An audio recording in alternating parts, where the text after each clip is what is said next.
Good afternoon. I'd like to welcome everybody to our October 12th, 2021 Johnston County Board of Education meeting. At this time, Ms. Jackson, we do have a quorum. All 7 board members are present. At this time, I'll call on Mr. Al Bird for the invocation, followed by the Pledge of Allegiance by Mr. Johnston. Let's bow our heads. Father, we are so grateful and thankful for you for this opportunity to conduct business on your behalf. We pray today, Lord, for wisdom, knowledge, understanding. Help us, Lord, to do it in things that are right and correct for the students, Lord, and administration and the people, Lord, of Johnston County Public Schools. Bless us, help us, and keep us. In Jesus' name, amen. Amen. From a face flag, go in the pledge. I pledge allegiance to the flag of the United States of America and to the republic for which it stands, one nation, under God, indivisible, with liberty and justice for all.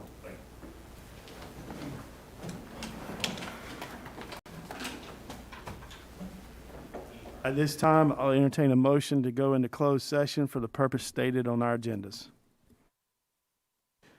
Motion by Ms. Andrews, second by Mr. Johnston. All in favor say aye. Aye. All opposed, motion carries 7-0. We'll now enter closed session.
Good afternoon and welcome to our Johnston County Board of Education meeting.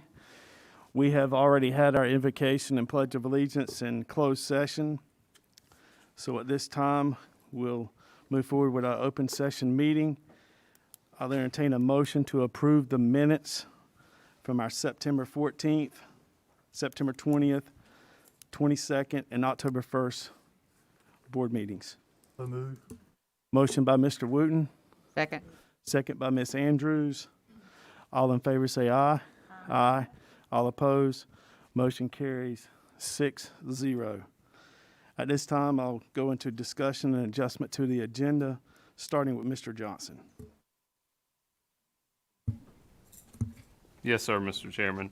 If we could move item in 6 to item C, and that item would be the substitute pay discussion. Okay, so we'll move substitute pay to item 6C. Yeah, I think we'll be moving it from E1, the substitute teacher temporary incentive pay. If we can move that to 6C, I'd appreciate it. Thank you again. Okay, no problem. Mr. Byrd, do you have any adjustments? No adjustment. Ms. Sessoms? None. Ms. Andrews? Yes, Mr. Chairman, I'd like to move item 11F3, COVID updates, and I'd like to place them as item 6A, which we have a 6A right now. I'd like to make 6A under mask, COVID update, and then move what is currently 6A, the Senate Bill 654, and make it 6B. So it would read 6A, COVID update, 6B, Senate Bill 654. And then I believe we have a 6C. Okay. Mr. Wooten? Mr. Carroll? No adjustments. I don't have any adjustments, so we have 2 adjustments to the agenda. I'll let, all in favor say aye. Aye. Motion carries 6-0. Excuse me, 7-0. Mr. Carroll's back. All right, updates from the committees, starting with the finance. Chairman, I would like to say that's the first time in history that we received our $79.9 million in general budget and 100% of our capital outlay budget.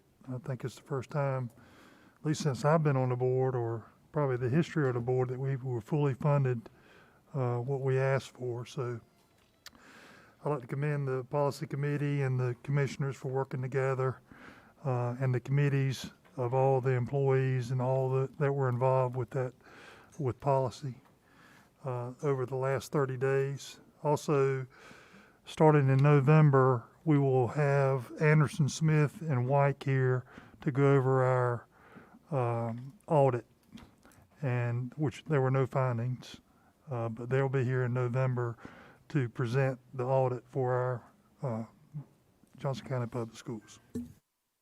And my apologies, we just made adjustments to the agenda and I skipped everything that we just talked about. So my apologies.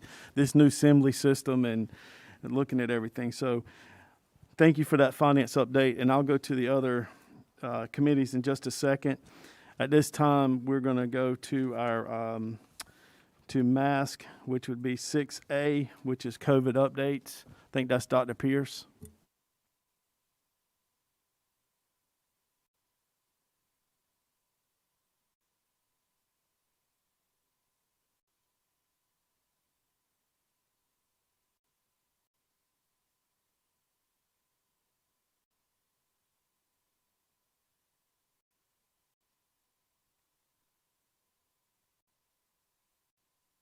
Right here in this share. I'd be happy to. Is his mic on? He's got it on right here. Okay. I couldn't hear you too good. Can you hear me now? I think they're working on it. Can you hear me? Are these on? Okay.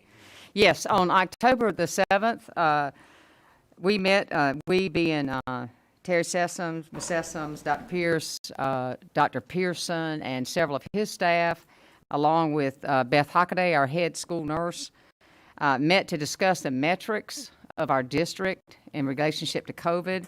We learned a lot during that meeting. We felt like it was a very valuable and informative meeting. Basically, there are four, what we took away from that meeting, and there will be other meetings, is there are four indicators that give us an insight into the community situation with COVID. Certainly, the schools are part of that community. And those would be, those four indicators would be the new cases per 100,000 in our community. Of course, Johnston County has 220,000 citizens. So it'd be new cases per 100,000. It would, another indicator would be our vaccination rate. Another indicator is our positivity rate. And another indicator would be our hospital numbers. And she was excited that these numbers are going down in our district. They are not yet where she and we would like them to be, but we are watching these closely, and we feel very, very good about the direction that this is going. We've seen significant change in the last 2 weeks. I'm not the authority on this, but if you follow the numbers, you can see this.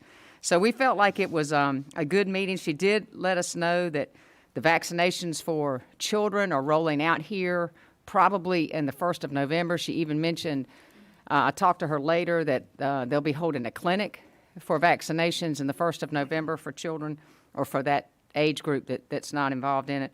So anyways, it was a good meeting. We will have a follow-up meeting as well, but a good conversation between these two organizations and trying to do what's best for our district. So this current slide that we share every month is where our current vaccination rates are. 12 to 17, 41% at least one, 36% full, and as Ms. Andrews shared, 5 to 11 are the ones that they said could be available to us by November. The North Carolina Department of Health and Human Services still sharing that spreadsheet of the totals of where we are. And the most impressive data that I think we have so far that we're very excited about is our current COVID dashboard, which currently shows that we have 9 active staff cases, we have 52 active student cases, 17 active staff quarantines, and 286 active student quarantines, which is down substantially if you remember from the numbers that we've shared in prior months. One of the things I'm here today to share with you all that's very, very exciting that came the Wednesday, and we were able to share briefly on our Thursday meeting, is an opportunity for our school district to participate in something that I feel like could be change the landscape of where we are in schools. And that is the opportunity that some districts are going to get, which is called a Test to Stay program. In the Test to Stay program, it's through the North Carolina Department of Health and Human Services and Duke. And basically what this process would allow us to do, or this protocol, is that anyone who is a K-12 student, they are entirely asymptomatic. They wear masks indoors, so we would have to have a mask requirement to participate in this. And they have been exposed to a person with COVID-19 at school. What could be offered is an option to sign up for a Test to Stay. In other words, you would not have to quarantine if you chose to opt into this. It would be totally an option. You would not be required to do it. And if you opted into this and you tested negative during the process and you remained asymptomatic, you would get to remain in school and not be quarantined. It would be one more layer of an option that we would have availability to. I'll run through this quickly, but it's basically if you're a close contact. So if you're already eliminated as a close contact, you do not have to, this wouldn't be an option. So what I mean by that is if you've had COVID in the last 90 days, if you've had a vaccine, if you both had a mask on and you're not deemed a close contact, some of those pieces would not be here. But if you were deemed a close contact and you didn't meet any of those, you basically would be given a chance to say, do you want to opt into this? The parent would be given a chance to see if their child, they wanted to opt into this. If they want to opt into it, I'll share what that looks like. If they don't, they just follow the normal quarantine guidelines set by our local health department. So they would just follow the normal process. But if they say yes, they would be given a consent form through email to fill out. The student would get to stay in school. And basically the way it works is that there's a screening, and that the screening would take place on +1, +3, +5, and +7 days, okay? And let me explain. You may not have to go through, or students may not have to go through all of those 4 tests if it's caught early. And the case being that currently right now, some students are not finding out they were close contact to 4 or 5 days after they've been exposed because of delay in testing or what have you. But they would pick up in the sequence of where they are. If they're negative and asymptomatic, they remain in school and nothing changes. They are still encouraging that students would quarantine when not, they wouldn't just go in the communities and what have you, but that they would wear their face coverings and they would get to remain in school. So in this scenario that we've been given is that we could implement this option by the end of October with your approval. Based on the data that we have as of today, we could go from 365 quarantines to 62 quarantines if people opted into it. The results from our participation in this study could lead to further updates on school quarantining and protocols, so we could be a leader in our state on what direction is given from DHHS moving forward based on what these tests show. So what I'm here to you tonight is, one, to say I feel like it's exciting. I hear over and over again numerous parents saying they want their kids to be in school, and this is one opportunity that's been given to us if we would like to take advantage of it. And I will open for any questions. So by participating, is there any cost associated? No cost. And again, this would allow us to reduce the number of students who are being sent home in quarantine. Yes. So as a school board, our mission, our charge is to provide a quality education for children and for students. And what we have learned is that for the vast majority of our kids, that needs to be in-person learning. So this would allow that to happen, which would allow parents to go to work, which would allow life to have some kind of normalcy during these crazy times. Now, also, if my child is found to be in close contact, as soon as that happens, I, as the parent, will be notified, like I guess like they are now. But then I would have this opportunity. Be given the option and say that, the options are 10 days quarantine as given out by the health department, or would you like to participate in the test to stay program? If they say yes, they would be sent an email. They would complete what is on the red cap email as we're being explained. That group will send back to us that this person has opted in, and then we would set them up on the schedule sequence of testing on +1, +3, +5, +7. Where does this testing occur? Happen at the school. Done by And- school staff. By school school staff? staff. Okay.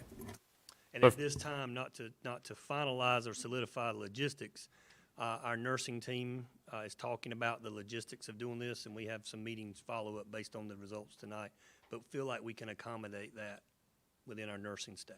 So just to be clear, this program is contingent upon the current masks staying the way they are, correct?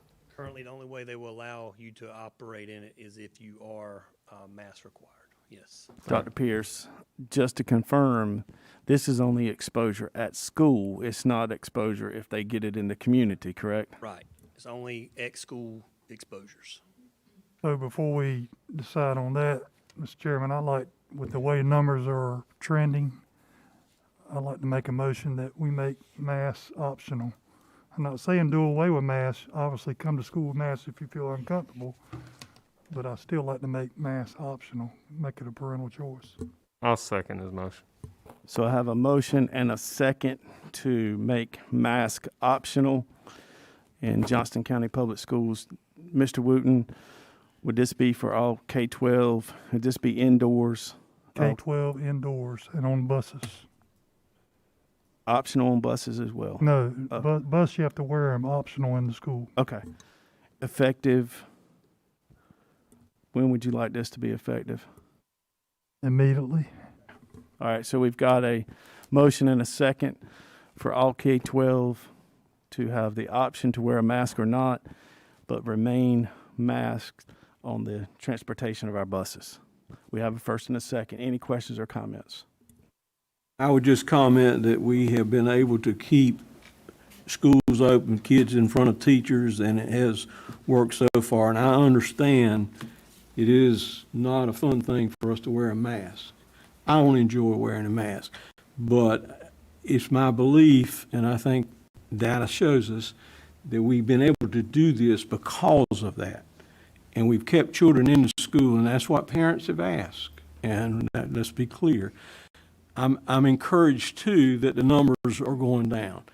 And part of that is you do the thing to prevent masking is effective when used with other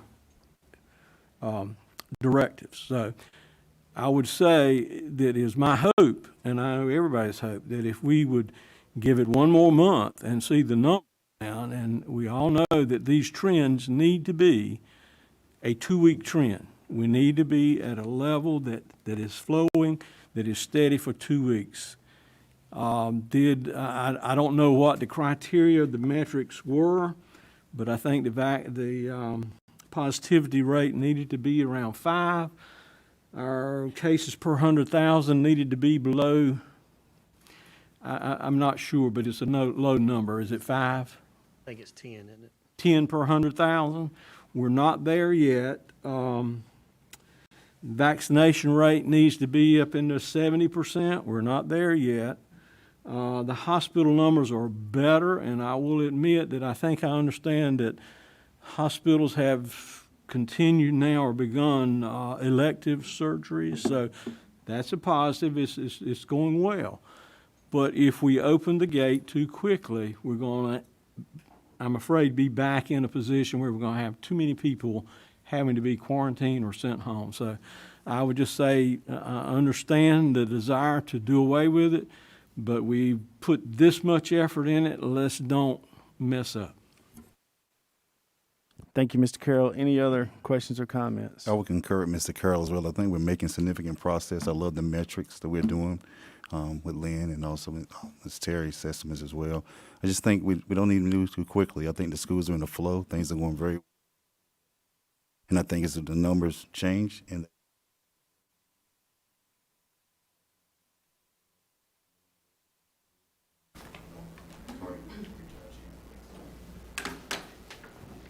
Well, and also looking at the data from the few other school districts in North Carolina that have optional masking, their percentage of students out on quarantine is much, much higher than our students. And again, as a school board member, I feel that we're charged to provide a quality education to children, and the vast majority of our kids learn best in school, and we want to keep them there as much as possible. Well, I just think what we're doing is working right now. It's not easy. It's not fun. It's not that way, or like Mr. Carroll said, the masks are difficult, but what we're doing is working, and I just can't see abandoning that right now. But I sure hope in the near future we're able to have that discussion. Any other questions or comments? If not, all in favor for optional mask, raise your hand, please. All opposed? Motion fails 3-4. Mr. Chairman, with that being said, I would make a motion that we would opt into the testing, optional testing, so students, if they have exposure, that if they are willing to be tested, they would not have to be out of school. I would second that. We've got a motion and a second to take advantage of the Test to Stay program. Any questions or comments? I do. Dr. Pierce, you mentioned something about by the end of October or Yeah, so the hope is that we could have this up and going by October 25th in our schools. okay. So supplies there of test kit, of the testing items, and then obviously the staff. My concern is that we've talked about the school staff. We're putting more on them. I realize the nurses are going to take the lead in this, but we just need to make sure everybody's got it in place and can do it, and whatever help we can give. With the motion Mike made failing, I think this would probably be the best option. I mean, if it'll keep kids in school longer, we should probably go ahead with it. And I'm also hoping that, from what you said, and you know more about it than I do, this give us some information that may change all this stuff, that may change these protocols, and may change this, you know, the protocol that we're currently following. Maybe this could help change it. I don't know that. I can't predict the future, but certainly it could lend itself to information Another that people piece of could look data. at and say, look, Yeah. this is what's going on in Johnston County schools. Now we can do this. Well, and I think the metrics that we talked about, all of these things are encouraging. Our vaccination rate in Johnston County is going up. It is picked up. So, we're headed in the right direction. Let's keep the momentum going. And as Ronald said, this is a great option, in my opinion, to have children in class, because I've gotten the calls about, why is this, why are we having to send my kid, no symptoms of anything. So this gives us that avenue to keep the child there. And I think asymptomatically, I think that's, perfectly reasonable. Dr. Pierce, did you mention the turnaround time if they take the test? Yeah, so it's a 10-minute right there during the school day, take it. It's a PCR rapid test that's given. It's just a slight nasal swab. It's not the scary one that everyone talks about. And then 10 minutes later, they have the results, and hopefully then the student just returns to class. Yeah, they just call the child out of class, have them come up there, do the test. If it's negative, they go back to class. Right on. So did you say October 25th? Yeah, by the end of, I think they said by the end of October. So is that the 25th? Is that a Monday, I hope? Yeah. Okay, I'll just say this. I agree with everybody. This is a great program since the optional mask did not pass. But also, I'll make mention that Senate Bill 654 only states that we must at least vote once a month on the optional or the mask mandate.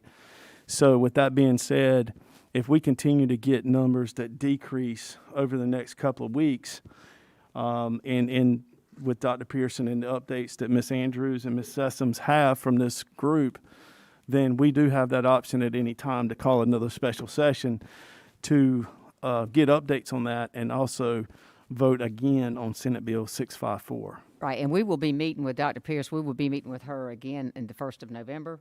So, we're going to we'll meet continuously and stay updated and get her feedback and give her our feedback. Any other questions or comments on the Test to Stay program? We have a motion and a second. If not, I'll call to vote. All in favor say aye. Aye. All opposed? Motion carries 7-0. Thank you, Dr. Pierce. All right. I believe Mr. Britt is going to assist us on 6C.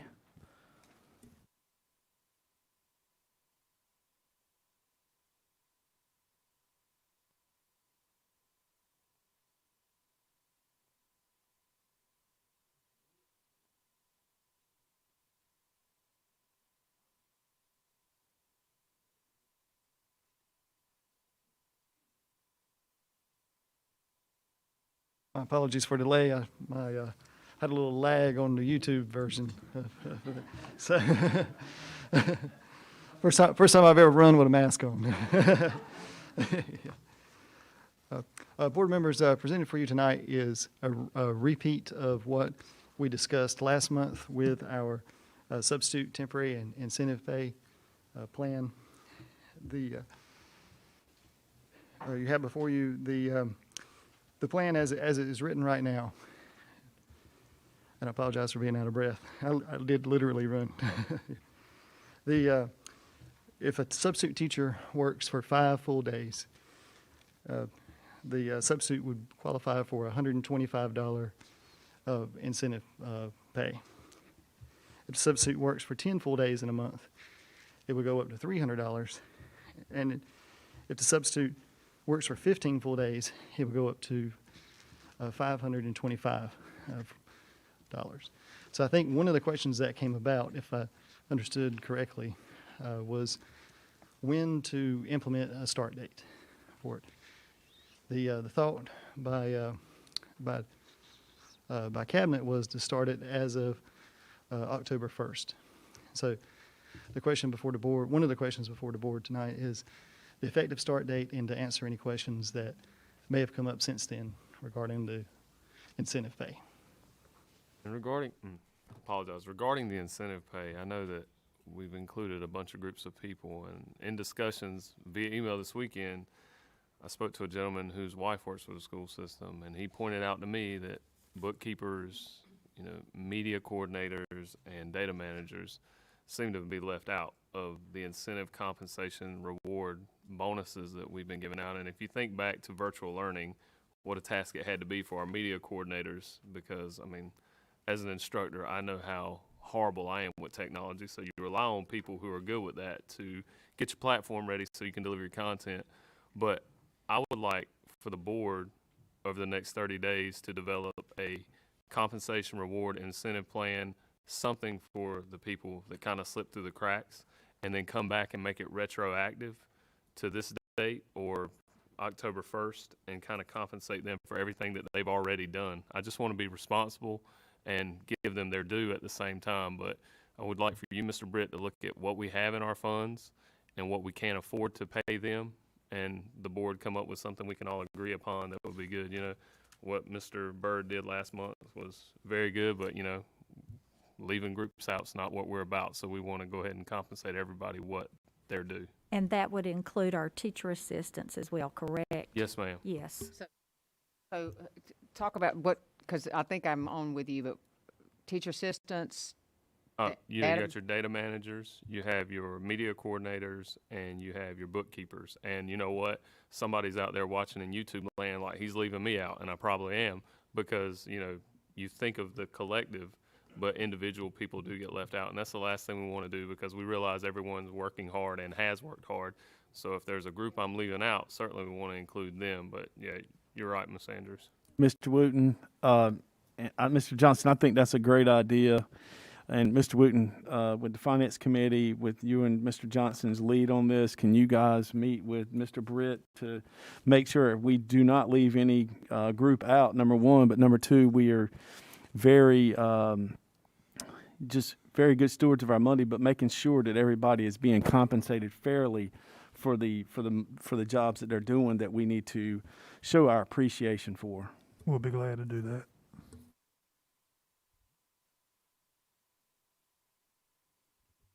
As we go through this process, what will help Mr. Britt and myself, are we looking at a retention bonus, something like that? I'll be all honest. We can call it what we want to call them. We know that we can call it whatever as long as they get paid. I think that would be it. But a retention bonus, because we've got companies opening up in this county that are going to be able to pay, so we need to do what we can to keep them. So I like retention bonus, Dr. Bracey. I like where you're going. Well, we've already had those discussions about a possible retention bonus for staff. Mr. Britt and I had that conversation, I believe it was late last week, early this week. So we'd be happy to sit down with you, Mr. Wooten, you, Mr. Johnston, to discuss that. Thanks, sir. Well, and I just want to say that, as Mr. Johnson said, everyone has worked extremely hard, everyone. And we talk a lot about team, but it takes every single one of our employees to make learning happen for our kids. Our bus drivers get them to school and take them home. Our cafeteria workers feed them.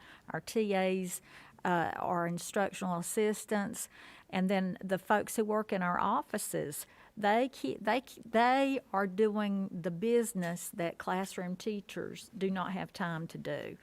And so there's not one employee in this school system or category of employees that does not deserve some type of financial recognition if we can possibly give that to them. This has been a tough year and a half on our folks. And it's some great ideas by the board, and we as a board don't intentionally leave certain groups out. It's just that we're trying to help everybody. And Mr. Britt, you'll help us do that, I'm Yes, sure. sir, will do. Well, with the we've had discussions, ongoing discussions about how these funds could be used. But, now that we know we have that funding, we we talked about trying to address our classified folks, which would cover a lot of ground, and work on some of our many steps that requires people to get a raise, that we condense that. I would hope that we would, I'm sure we will, look at all of those categories and also look at, we know that the teachers are getting a 1% supplement increase from the county this year. Yes. I believe the principals. System principals and certified staff. You'll vote on that tonight, yes, sir. So we know they're getting a boost in that. Yes, sir.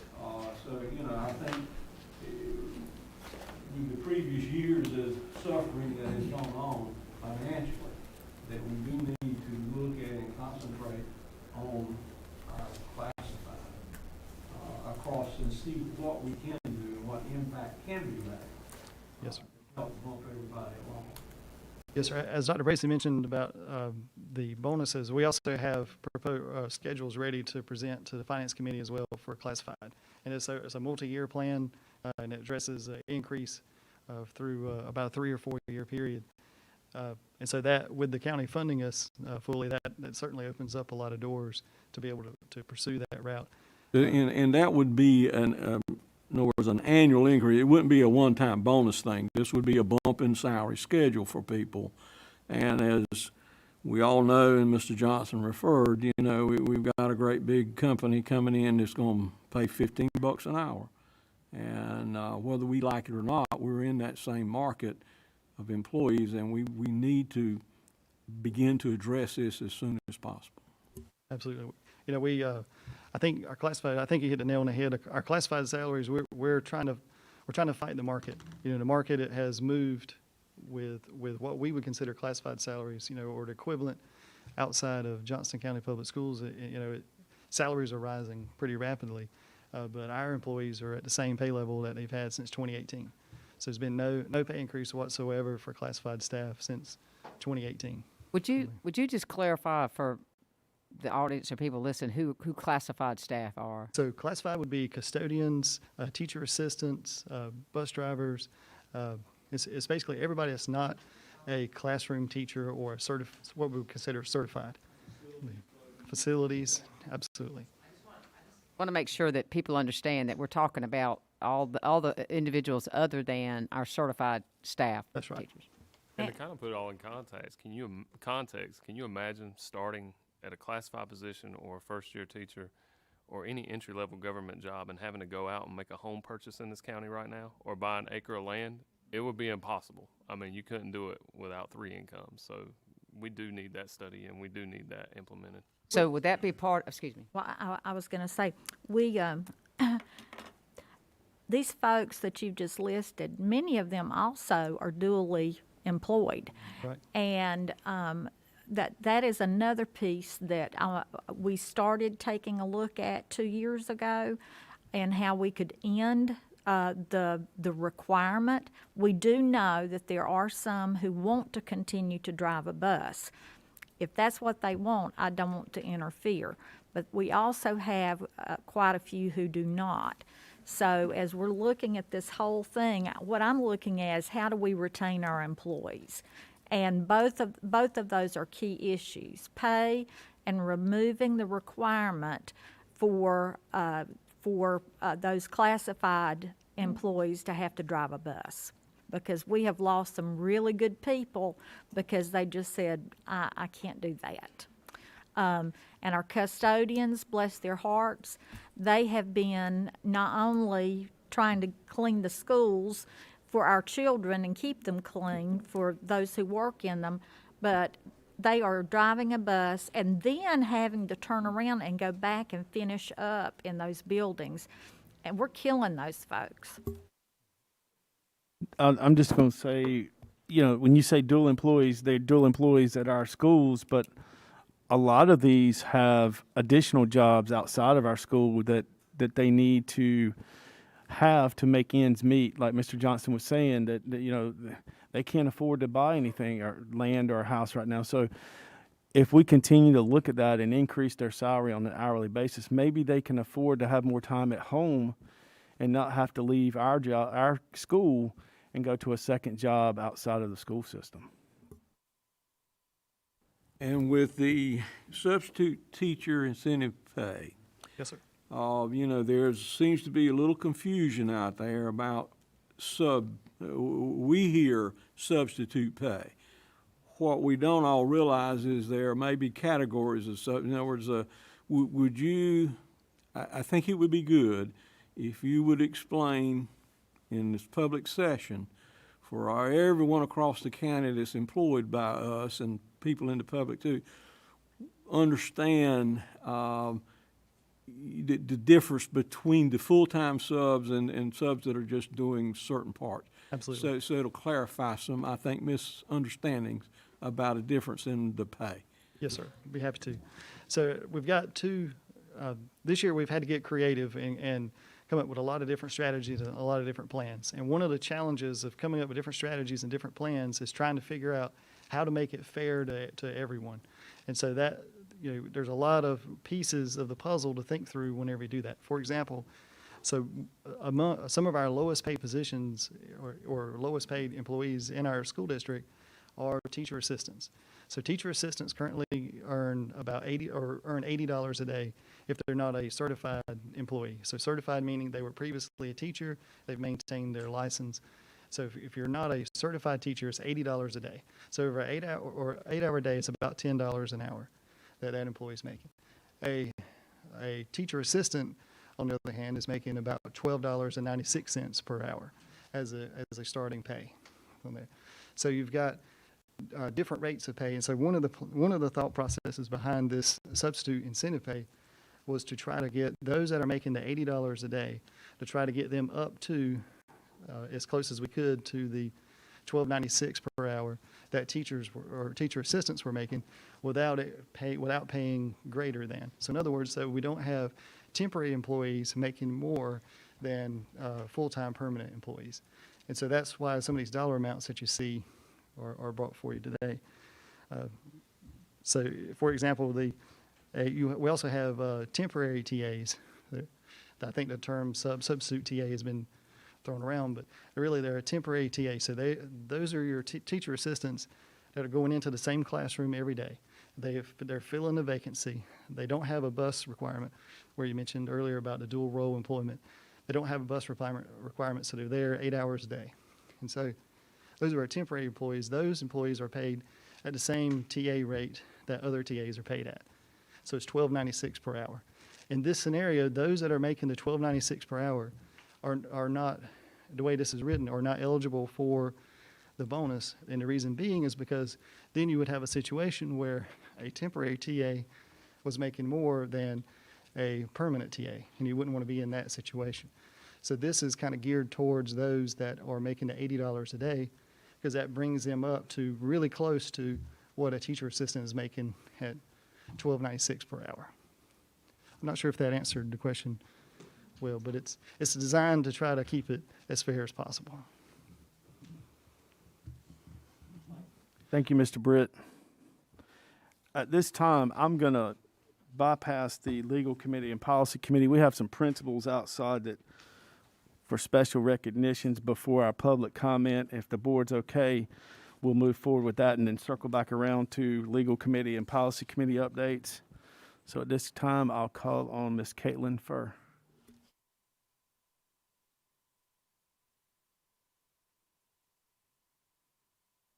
Jackson and get her.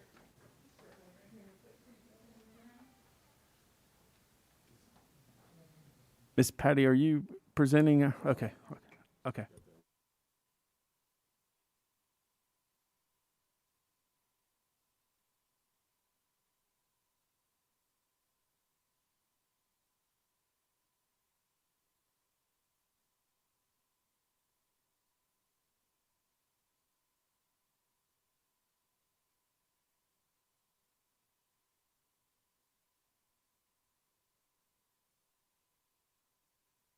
Good evening, Dr. Bracy, Chairman Sutton, Vice Chair Sessoms, members of Mr. Sue, and members of the board.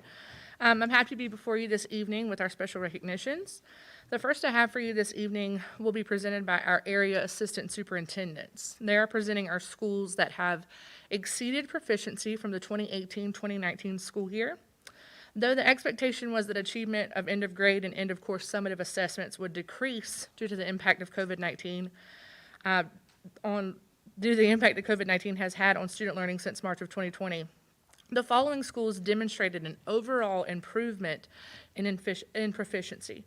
Those schools were Micro Elementary, Pine Level Elementary, North Johnston Middle, Johnston County Career and Technical Leadership Academy, Smithfield-Selma High, and we're going to give our area assistant superintendents the honor of presenting them since they work so closely with them this evening.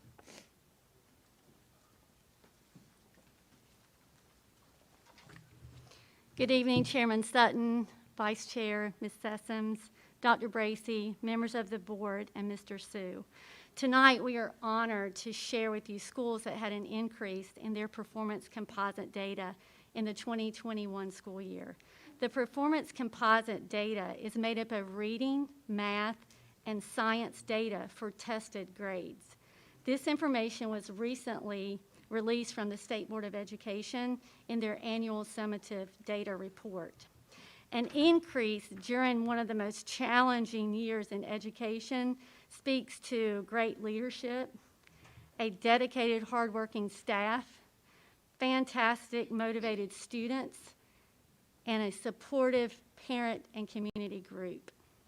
I'm excited to recognize and present information from two of our elementary schools, Micro Elementary School and Pine Level Elementary School. It is my pleasure to introduce the Micro Elementary principal, Mr. T.J. Parrish. Micro Elementary School had a 6.3% proficiency increase in their performance composite data in the 2021 school year under the leadership of Mr. Parrish. We appreciate the leadership of Mr. Parrish and the dedication and hard work of the staff and students. Mr. Parrish, would you like to say a few words? Very, very brief. Dr. Bracy, Chairman Sutton, Vice Chair Sessoms, esteemed board members, I gladly accept this recognition on behalf of the Micro Elementary staff, students, and parents. We collectively worked really hard. We all have high expectations for our students. We're very proud of them, and we're looking forward to the bright future. Please join me in celebrating Mr. Parrish and the school community of Micro Elementary.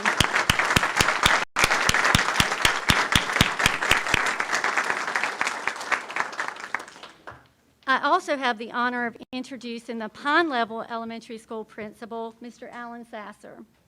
Pine Level Elementary saw a 7.9% increase in proficiency in the 2021 performance composite data under the leadership of Mr. Sasser. We appreciate the leadership of Mr. Sasser and the hard work and dedication of the Pine Level staff and students. Mr. Sasser, would you like to say a few words? Thank you very much for the recognition, and thank you to the staff and community at Pine Level that they worked hard day and night last year, and I appreciate all that they did, and they deserve the recognition as well. Thank you. Please join me in congratulating Mr. Sasser and the Pine Level staff and community. Great things are happening in these schools, and we look forward to even greater things this school year.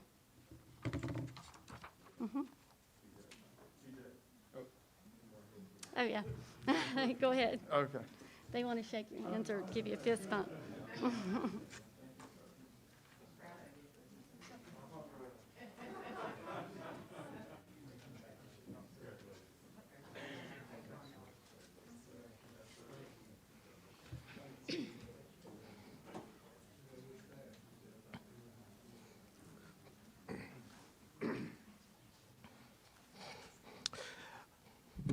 Good evening, Chairman Sutton, Dr. Bracy, members of the board, and Mr. Sue. With me this evening, I have Ms. Heather Anders, principal of North Johnston Middle School. North Johnston Middle School saw a 0.6% increase on their performance composite data. We are certainly proud of North Johnston Middle School and their administrative team for this accomplishment. We appreciate the leadership of Ms. Anders and her administrative team, as well as the hard work and dedication of the staff and students. Would like let Ms. Anders say a few words this evening. Thank you. On behalf of the administrative team, the staff, the students, and the North Johnston community, thank you for taking the time to recognize our school, this achievement. I will say that we are very excited and committed to our school improvement plan and the goals we have set forth to continue to do great things, and we look forward to being able to share those things with you in this school year and in the upcoming days, and thank you again.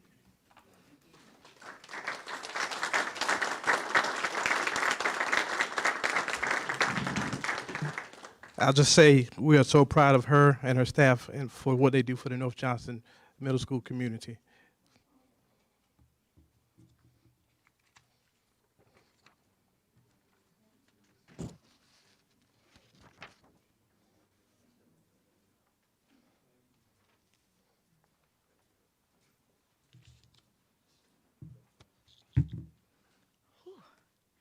Good evening, Chairman Sutton, Vice Chair Sessoms, Dr. Bracy, members of the board, Ken Sue. I am excited to be here tonight to introduce our two high school principals who showed an increase in proficiency in the 2021 school year. First, I have Ms. Sheila Singleton, principal of Career Technical Leadership Academy. This school year, 2021, saw an increase of 3.8 percentage points for the Career Technical Leadership Academy. And we are so grateful to have Ms. Singleton's leadership as well as the parent and community support. Ms. Singleton, would you like to share a few words? Chairman Sutton and Dr. Bracy and the rest of the board members. Just very honored to be able to be recognized this way because of the hard work that the team, and I have to say it was a team effort. Our students also was a part of that team, as well as our parents. We could not have done it without everyone just coming together. And I know all of us here in this district has worked extremely hard to make this happen, so it's also very humbling as well. But we're going to continue with the same tenacity that we said we're going to do this in spite of COVID. We're going to make it happen. And again, thank you all for taking this opportunity to recognize the community, my teachers, as well as my students that made this happen. Thank you.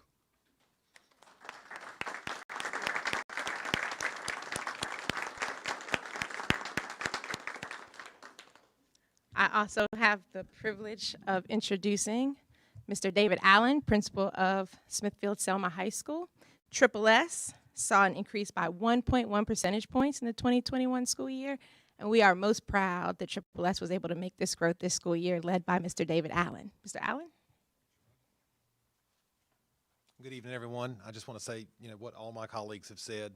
It really is about what the students did first and what teachers did for them and with them, and bus drivers and cafeteria workers, custodians. Everybody took part of this success. I mean, just everybody helped greet students with the greatest way. And everybody chipped in and did something a little bit different last year, and even this year, of course, that continues. But we could not do this work without the hard work of our teaching staff and just everybody else involved in the process, and certainly your support. And I just want to thank you on behalf of all principals for your support. We appreciate what you're doing for us, and we're just delighted. We're just excited. We know this is something we're going to build upon, and greater things are yet to come. So we're going to keep working.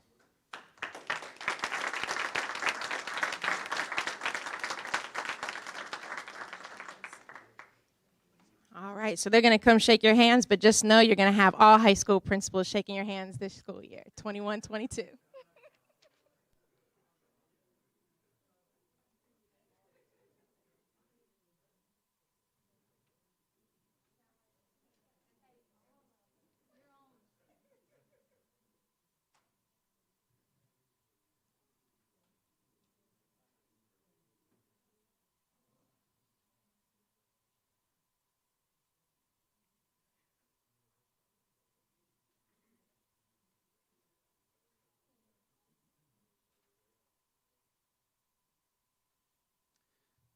Good evening. It's always wonderful to stand before you and recognize outstanding employees.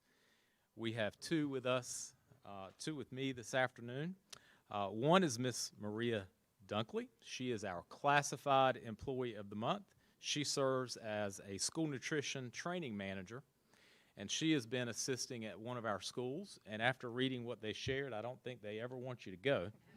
And I'll share a little bit with you, board members, but Mr. Jamie Stoke and the principal at Cooper Academy submitted this nomination, and I'll read a little bit of what they shared. Our school was unfortunately left without a cafeteria manager at the last minute to start this school year.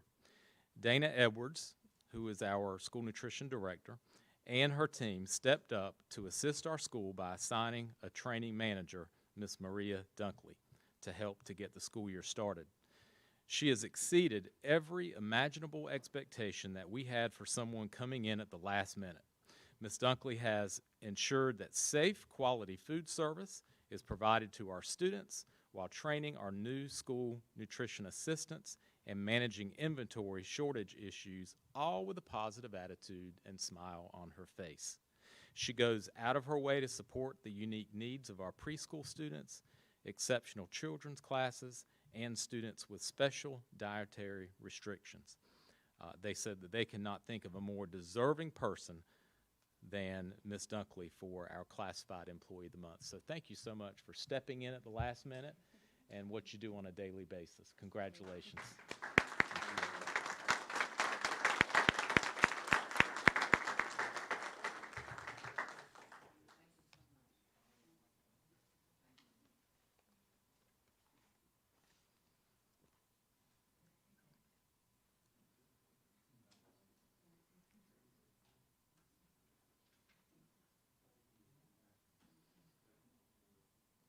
And Ms. Dunkley, I have a few items for you.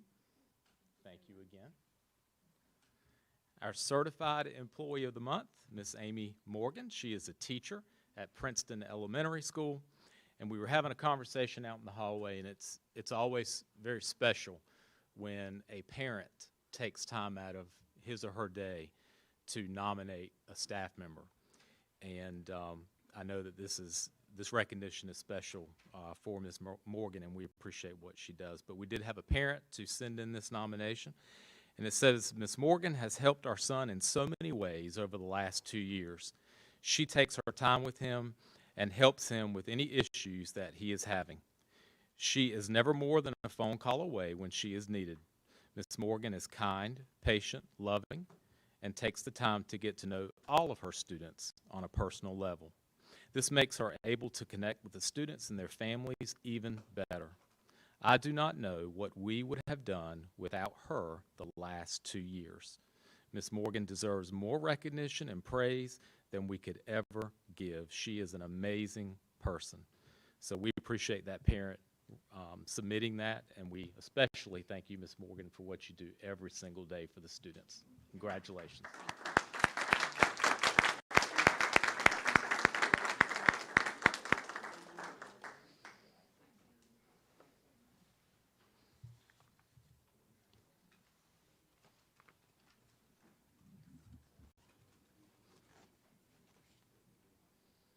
And we have a couple of items for you as well, congratulatory items.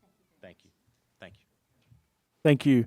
At this time, we're going to take a short break before our public comment starts at 6 o'clock to get set up, and we'll start back at 6.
Have 13 speakers.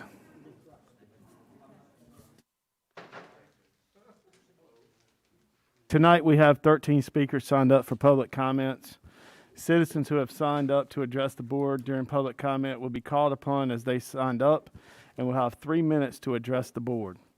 The board suggests that specific personnel or student matters be addressed to the school principal, the Johnston County Public School System official responsible for the program or facility, or to the superintendent, and are not appropriate for this setting.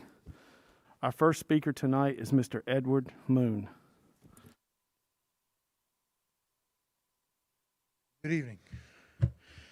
First thing I'd like to say is that to the outside public, when y'all have a closed session and then immediately go to voting, it looks bad. Just so that you know how it looks to other people. Beyond that, you've been giving a copy of a letter sent out by Attorney Matthew Cardini.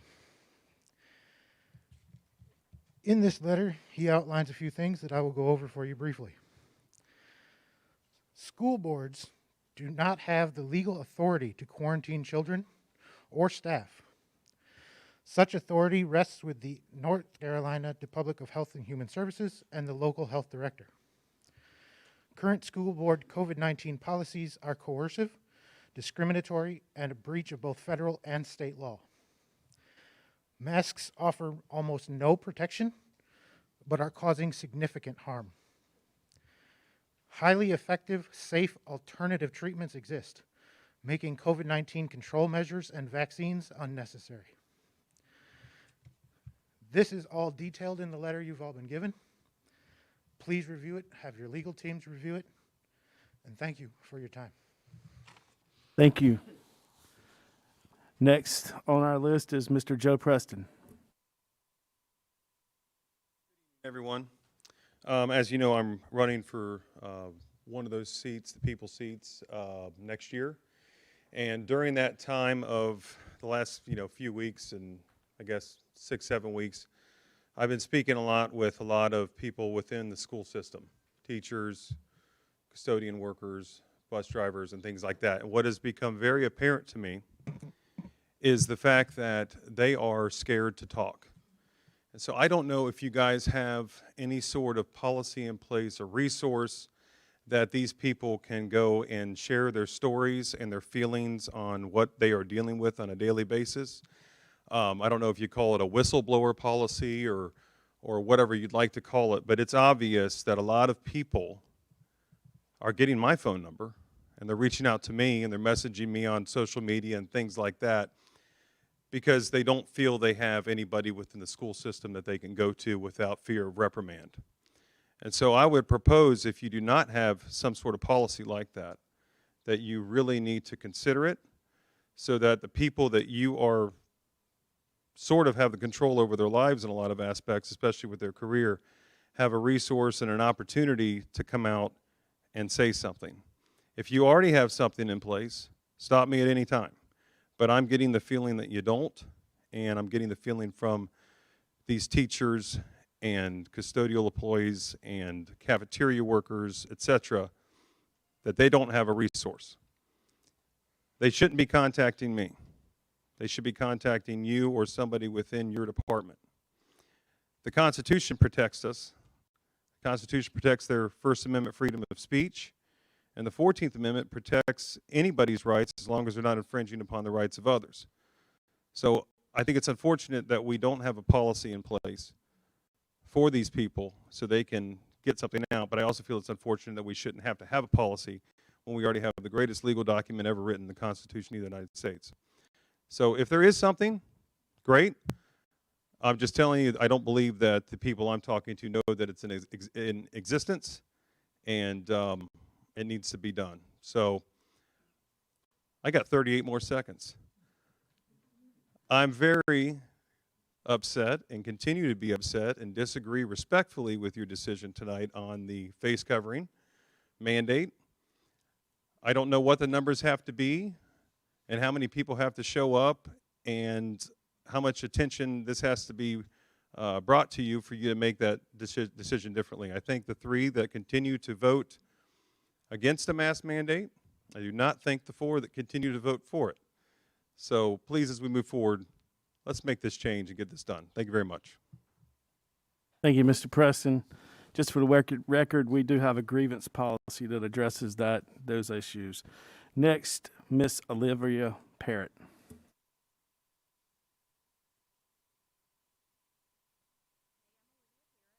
I had a long speech prepared out for you guys tonight and had timed myself out to 3 minutes exactly, but I will not be doing that. I appreciate that you guys voted on the test to stay policy. I do hope that you guys look at allowing students to be tested at their chosen provider rather than in school. I hope that's something you guys can look at. I also hope that you can consider implementing that policy quicker rather than October the 25th. My daughter is currently out under quarantine.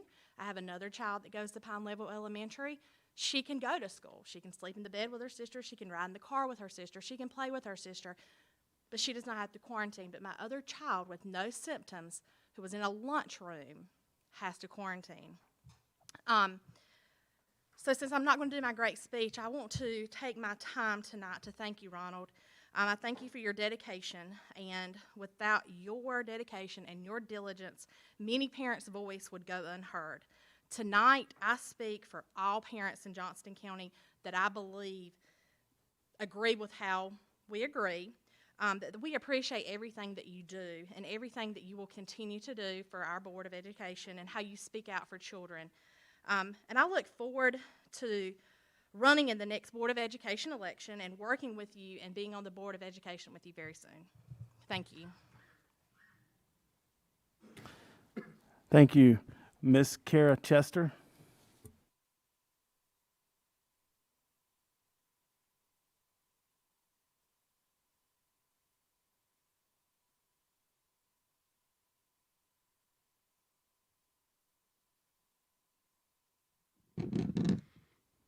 First, I would like to thank Ron Johnson for writing the recent policy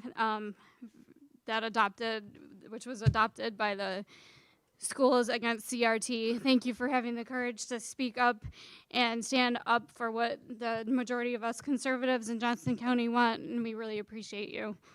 Second, I would like to address the recent letter that the North Carolina School Board Association sent to Governor Cooper and the White House.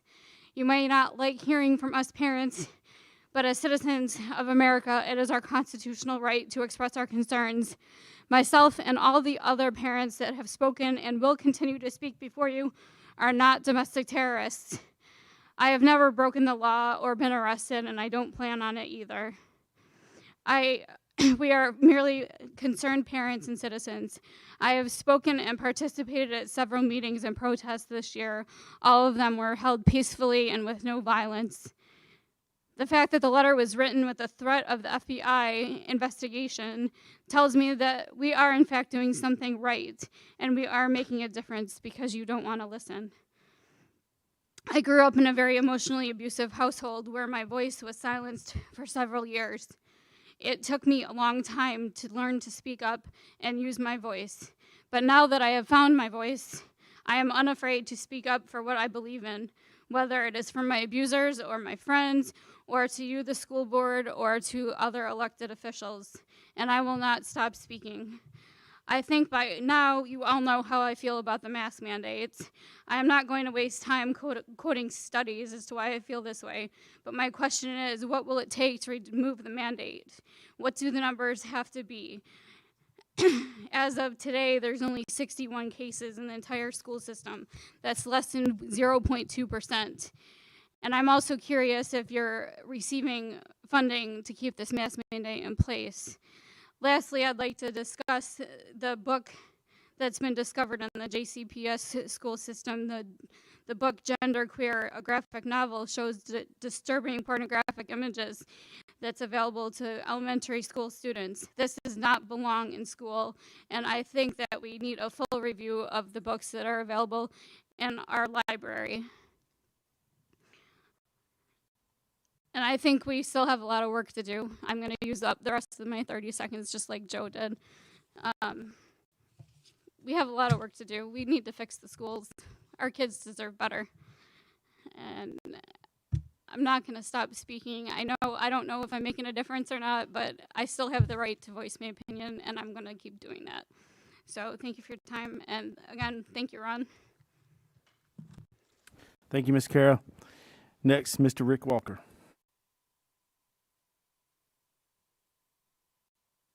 Dr. Bracy, Chairman Sutton Board. I'm going to get to what I came here to get to first, and then I'm going to give you my opinion on something I've seen tonight, which doesn't make any sense to me. But first, considering choice. As parents, having that choice stripped away from us with what happens to our children when it comes to wearing masks seems like something that we should not be speaking about at this point. Everybody that wants to be vaccinated can be vaccinated, especially adults. Any children 12 and over that their parents wish to have them vaccinated can be vaccinated. So when vaccination numbers are quoted with these mask mandates, it doesn't make any sense. Like, how much higher do you think the vaccinations are going to go? People have had the choice to be vaccinated for months now. I don't understand where that's going. I'm also not surprised that 4 people chose to go against the parents' choice, because 41,000 people had their votes and voices dismissed earlier this year. People might laugh at that, people might not agree with it, but the fact of the matter is, it's the truth, and 41,000 people will remember it. The last thing I want to say, I'm not going to use all my time. I coach baseball, and after the games, we are to stand on the first base and third base lines and wave to each other. Can't be close to each other, can't shake hands, can't do any of that. Tonight, 4 out of the 7 of you said that I have to force my child to go to school with a mask on. And at the same time, every member up there has been adjusting their mask and just shook the hands of how many people that are going to be in our schools tomorrow. That's wrong, and it's irresponsible. Thank you. Thank you, Mr. Walker. Next, we have Angelique. Did I pronounce that right? Okay, thank you. Welcome. Hi there, how are you all? Well, I just want to be consistent, Ron. Thank you for all your service, and I appreciate you, even though I may not agree with how you voted, but I'm a friend of the people. Gosh, we got to get over this, y'all. We have a lot of work to do, we really do. I'm Angelique Leggett. I am here because I am a mother to 4 of the Johnston County Public School, and I have another one coming up. And I'm also a new South Smithfield resident, and I want to be part of unifying Johnston County. And as I sit in these meetings, I'm like, man, maybe I shouldn't take on such a task to say, let's all speak to one another and be respectful of each other's opinions and everything like that. But I think we need to. We really need to, because we're damaging our children. Every parent that comes in here and says, I'm here for my kid, I'm doing this for my kid, what you're doing is you're creating a situation for your child you don't even know how it's going to affect them. My children go to school, they put on their mask, they come home, they take it off, and that's just the way it is.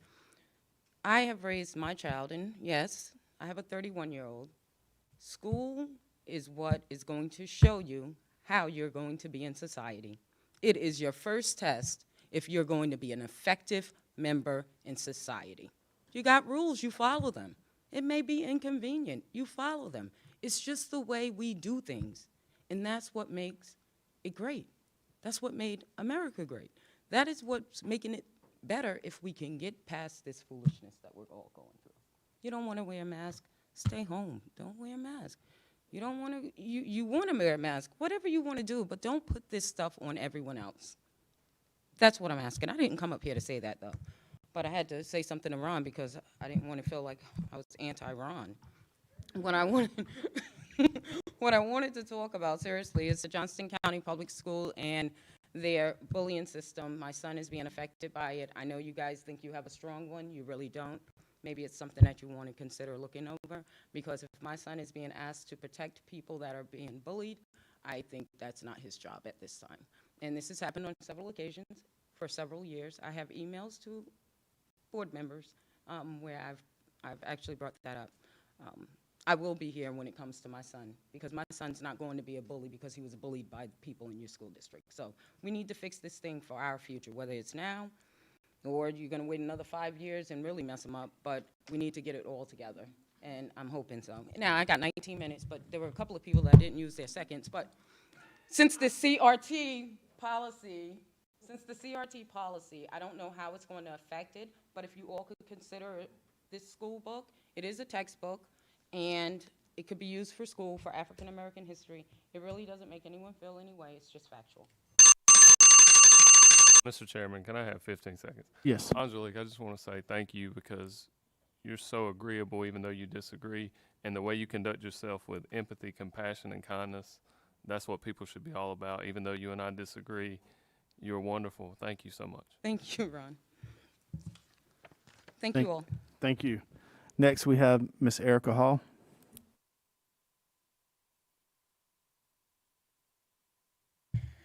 All right, I want to take the time to apologize and to say thank you.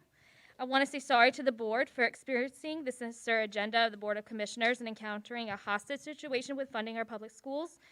Unfortunately, we do not live in a time where agendas are transparent. To get fully funded, you had to produce a policy about something that doesn't exist in our public school system to pamper a group of uneducated white people that squirm and whimper like temper tantrum throwing children. Tony Braswell, one of the commissioners, said on October 6th, quote, "We were outside what I think our lane is. The funding to the schools is the most important thing we do. We don't set standards in education. We don't set curriculum. That's not what we do.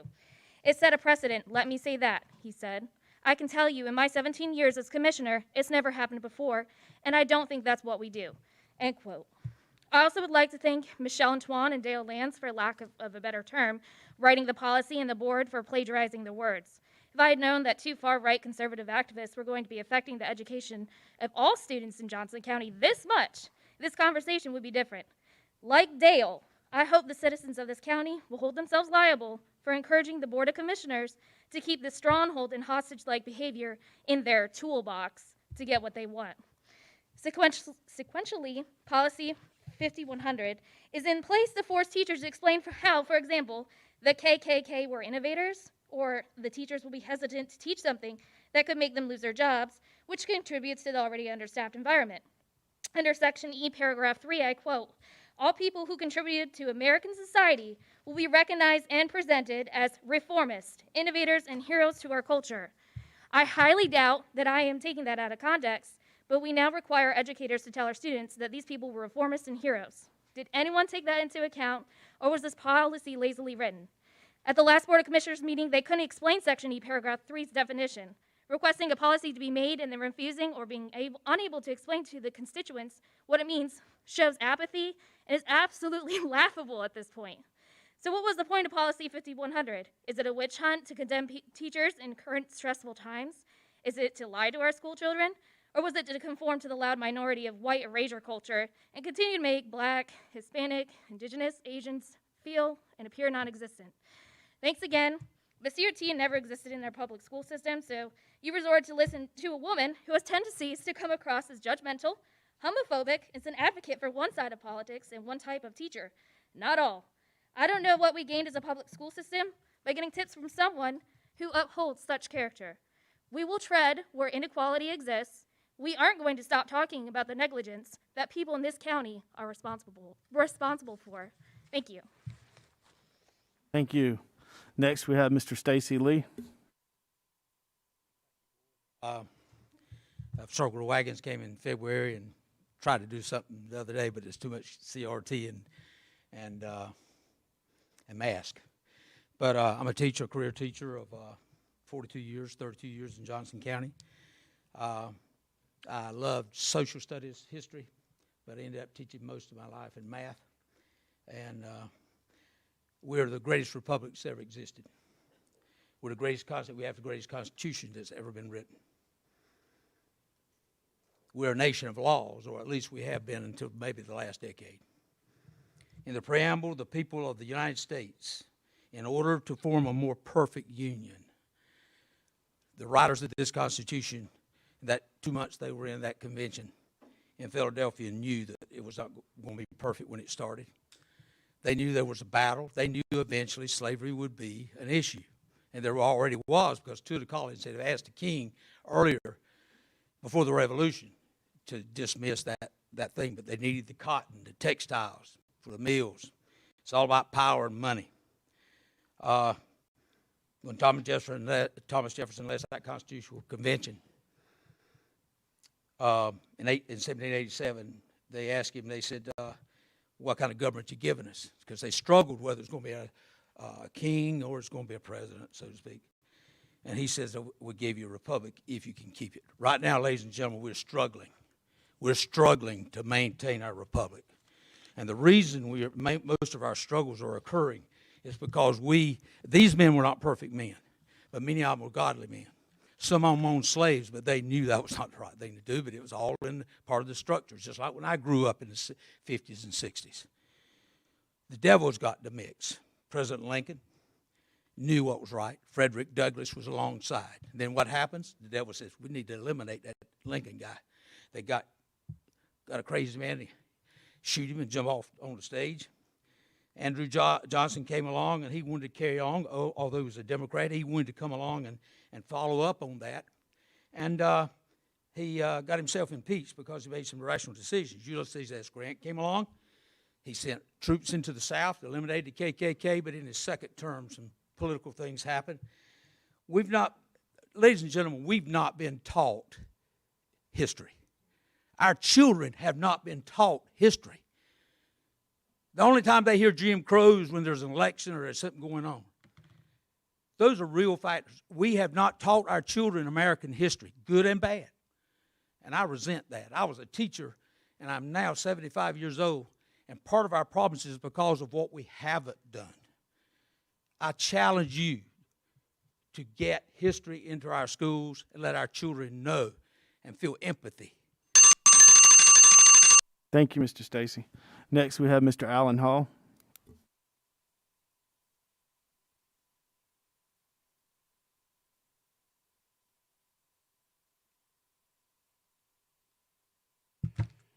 All right, good evening, board members. We have some real problems here in Johnston County. We all know that. This board, who's supposed to be nonpartisan, has concentrated on a biased and prejudiced agenda. Those words come from privileged white people. One white man who owns a construction business is involved in what the majority deems a modern-day white supremacy group. One scared, homophobic white woman who failed to be on this board spreads misinformation and has blasted teachers on her public page because those said teachers do not align with her beliefs. Who else approved of this toxic mindset? The innovators in the KKK. Our great state had the most Klan activity and membership in the nation during the 60s. This is when all the Dixie Democrats became Republicans. These are the same Republicans who either raised, knew, or mentored many of the old white men in power in our county commissioners board to this day. The white populace of our state embraced the KKK in more significant numbers than anywhere else in this entire country. The massive upsurge in Klan activity belied any notion that the North Carolina was somehow more virtuous than the rest of the South. So please explain to me, what culture were these people a hero to?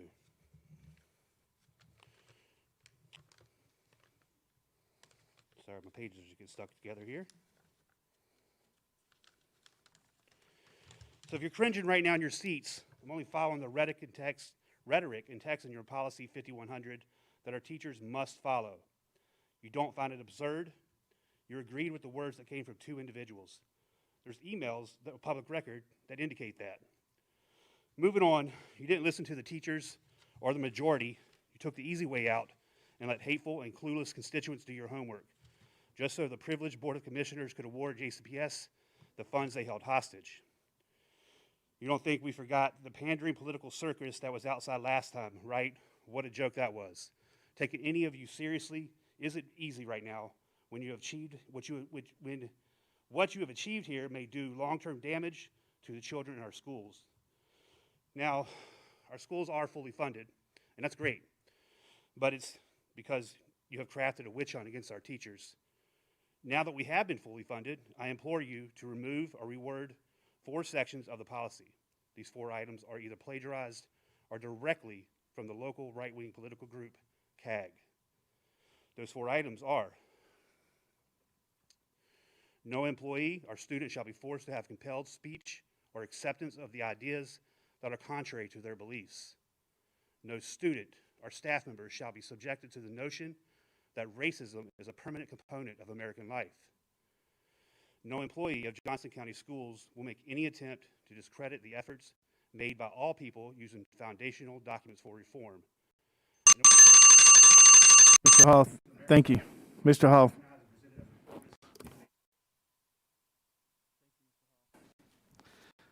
Next, Mr. Anthony Galileo.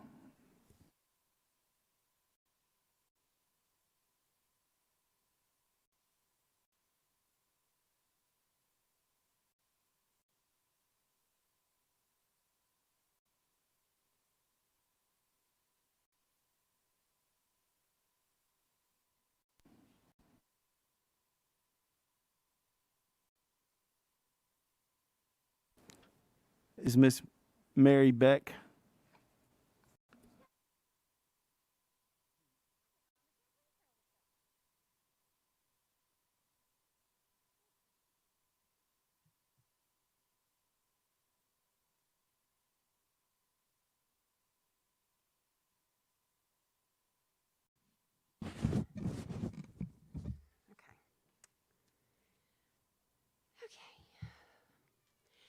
I read something recently that I want to share with you.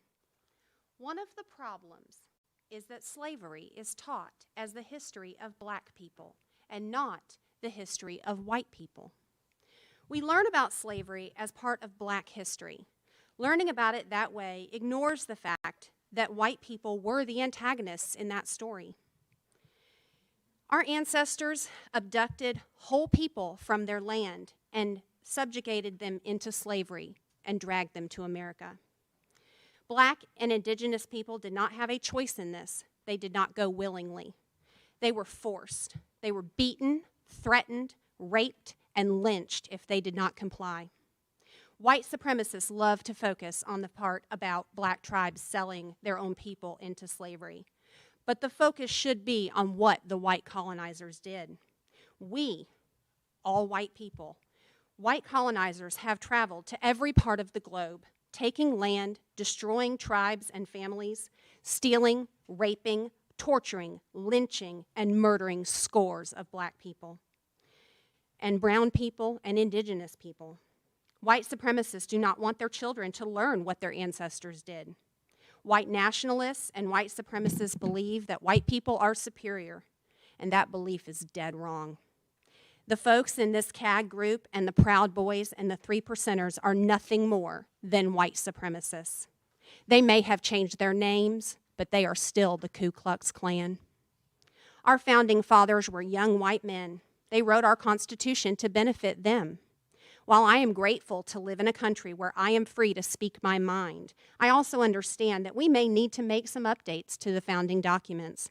No women, no people of color, and no LGBTQIA people were part of those writings. They were not included. To those people back then, they didn't exist. We were not real people. We were not full people. People of color, women, and LGBTQIA people make up a large part of our nation and a large part of this community. And yet we continue to not have much representation in the county, state, and national levels.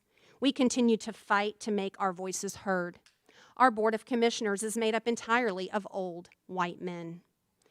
How is that a representative democracy? We will continue to fight to be represented in our government. We will continue to fight to have accurate and whole history taught to our children. We are not going anywhere, and we will not be silenced. Our community and our teachers will suffer under Board Policy 5100. I want my children to learn full American history. It may be ugly, but if we do not learn it, we will repeat it. For all the good there is about America, there is a lot.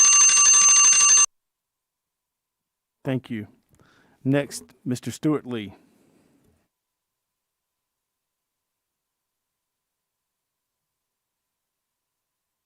Thank you. My name is Stuart Lee, and I am a proud Powhatan Elementary School parent, former Powhatan Elementary School parent, served on the Principal Advisory Board there, proud Triple S parent, and a very proud Innovation Academy parent. What I'm here to talk about today is not only how great Innovation Academy is, the teachers, the staff. I know everyone at that school by name. I'm in there volunteering as much as I can. I'm feeding teachers as much as I can. I look at the numbers of how great this school performs, dig into those numbers and see what it's like when you compare it to even schools in Wake County and how great this school is. What I'm here to talk about is the fact that the school is 5 years in and still does not have a functioning cafeteria. It's 300 kids that wait for food to be shipped in from another school. Now, the staff is great. The cafeteria staff that they have that come in to help provide food, they're fantastic.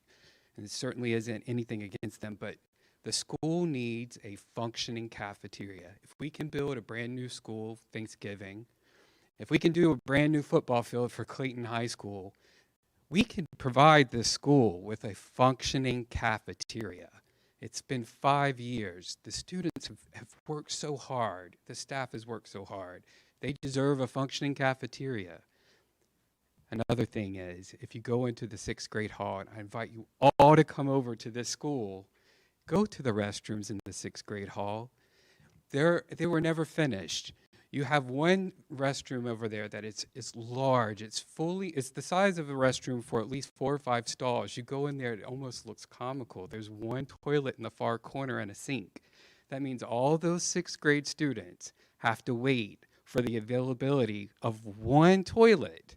Now, there are other restrooms in that hall. It's the same thing. They were never finished. There's no partitions. It was never done. If we can do a Thanksgiving elementary school, if we can do new football field, this school that is performing so well for this county, the things that are happening for these students, we can give them a functioning cafeteria and some better bathrooms. Lastly, crestfallen is the best that I can do to describe how I feel about losing Kelly Johnston. Such a fantastic principal. I know she'll do great for the virtual academy, but I wanted to say this in front of you. My heart is for her and that staff. She's a great principal, and I want to thank you for the opportunity to have her at Innovation Academy, and the entire staff. They're all wonderful, very wonderful school. So thank you. Thank you. Next, we have Miss April Lee.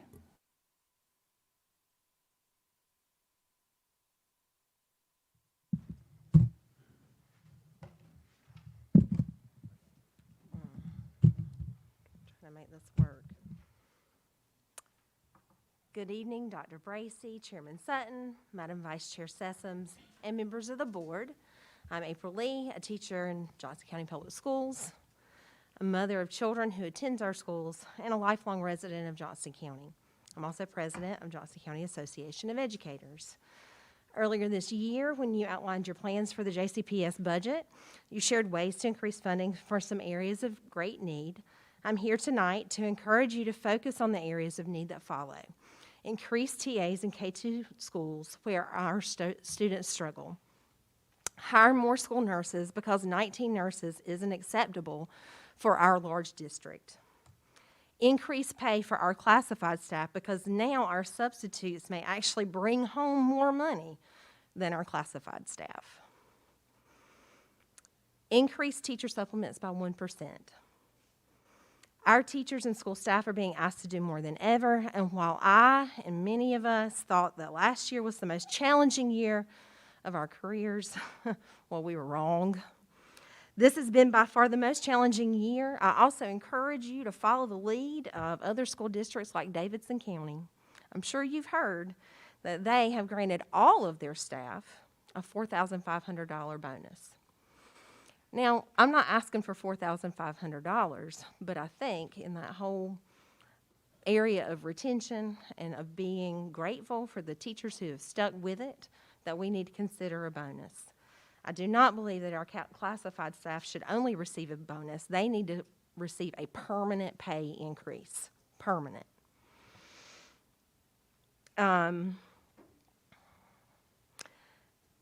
Because we have shown incredible dedication to our students and our communities over the past year and a half. Last, I would like to address my concerns surrounding Policy Code 5100. Ronald, you and I have spoken about this. There are a few phrases that give me particular pause. No student or staff member shall be subjected to the notion that racism is a permanent component of American life. Well, so far in history, in America's history, racism certainly has been a permanent component. We've not eradicated it. Folks in our community still face racism every day, and some of us working to improve conditions, teach love and empathy to our students and our own children? Absolutely. But we can't ignore the experience of others. All people who contributed to American society will be recognized and presented as reformists, innovators, and heroes to our culture. The reality is that not all contributions to American society have been positive.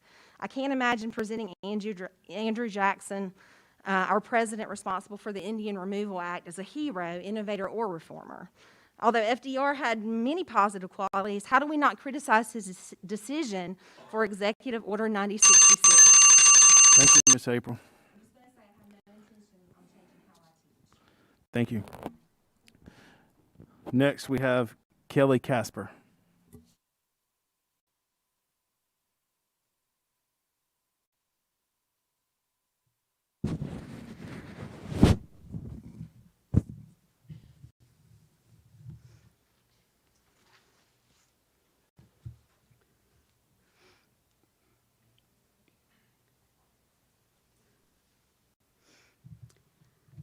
Good evening. My name is Kelly Caspar, and I wanted to thank you guys for everything you do to keep our children and their families safe. I know it hasn't been an easy year for you all, for your families, for our kids, or our teachers. I grew up in a little town. I'm going to call out Mr. Bracey. Everybody else calls out Mr. Johnston. I grew up in a little town called Henderson, up by the Virginia line. They had a program to attract teachers, and you agreed to sign away so many years of your life, and you went and taught in the school district because nobody wanted to teach us. You know, we had the sheriff's departments at our football games. We had the drug dogs and the clear book bags before Columbine even happened. We were rough, and we were tough, and we terrorized. I say we. I didn't do that much, but we terrorized 3 or 4 band directors before Mr. Davies came. And Mr. Davies was fresh out of the military, and I don't know how he ended up in Vance County, but he was there. And he stayed there until he retired. He was experienced in a lot more than just music. He had the ability to keep the class under control, which was something that didn't happen often. And the day came, he had us under control and behaving enough that we got to go to Florida to compete in a band competition, and we got to go to Universal Studios. We paid for it by selling candy and fruit, and we had a blast. And I also have a sneaking suspicion that that trip wasn't funded solely on fruit baskets. But the funny thing about Mr. Davies was that I never knew what his political affiliation was. I didn't know what any of my teachers' political affiliations were. They were teachers. Incidentally, a lot of them were minority teachers. I learned about American history without politicians telling those teachers how to teach it. If I had questions, I asked my parents for guidance. And the parents were not on a witch hunt fueled by political propaganda, where they are attempting to bully school boards and teachers to further their political agendas. A school board is supposed to be nonpartisan, but political parties are trying to tighten the ratchet down on our school board members and expect to act in the interest of their party. And a lot of times that may not be in the best interest of our kids. There's a steady stream of misinformation coming from a handful of sources, I'm going to go ahead and say it, Michelle Antoine, that seem determined to tear down and create division. Some of these people don't live in our county, they don't have kids in our schools, they've amassed a following of residents, and those residents are doing what victims of propaganda do best. They're fearing everything and yelling about it. These people have done nothing but complain and never offered solutions, even when I've reached out and asked, how could we meet in the middle?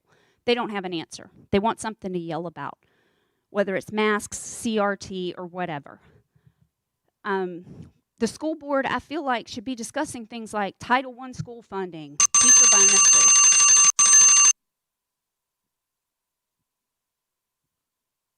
Thank you, Ms. Kelly. Thank you. That concludes our public comment for tonight. We will take a 5-minute break and then start back with our meeting.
Now return to our open session.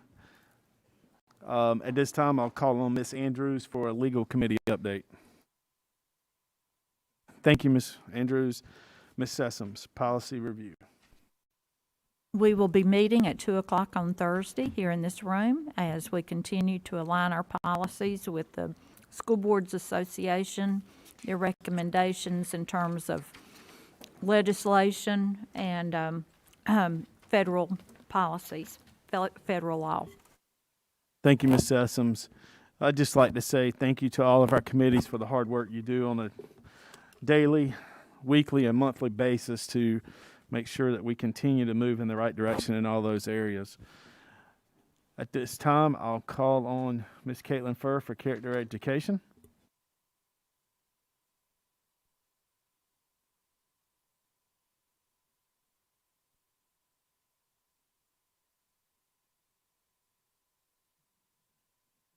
Chairman Sutton.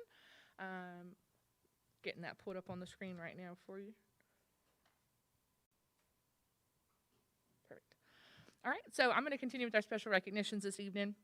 We are continuing having our character education students recognized virtually just for this time being. So we are starting with character education students from Dixon Road Elementary, McGee's Crossroads Elementary, McGee's Crossroads Middle, West Johnston High, and Westview Elementary.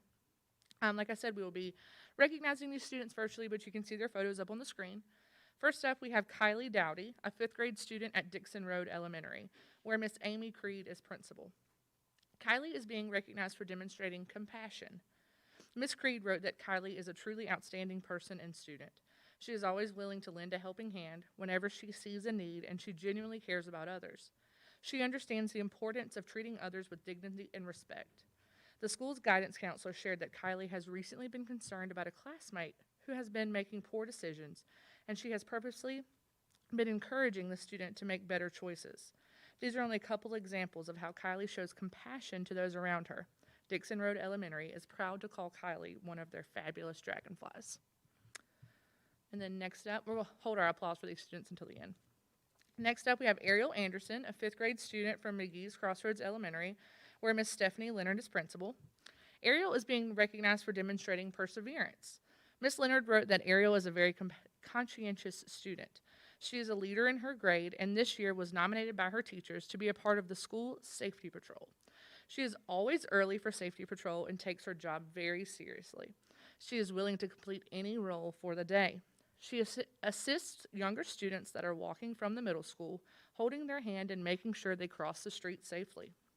She puts forth effort in all tasks and encourages others to do the same. She has an extremely positive attitude and cares for others. She has a can-do attitude and always works hard to do what is right and fair for all.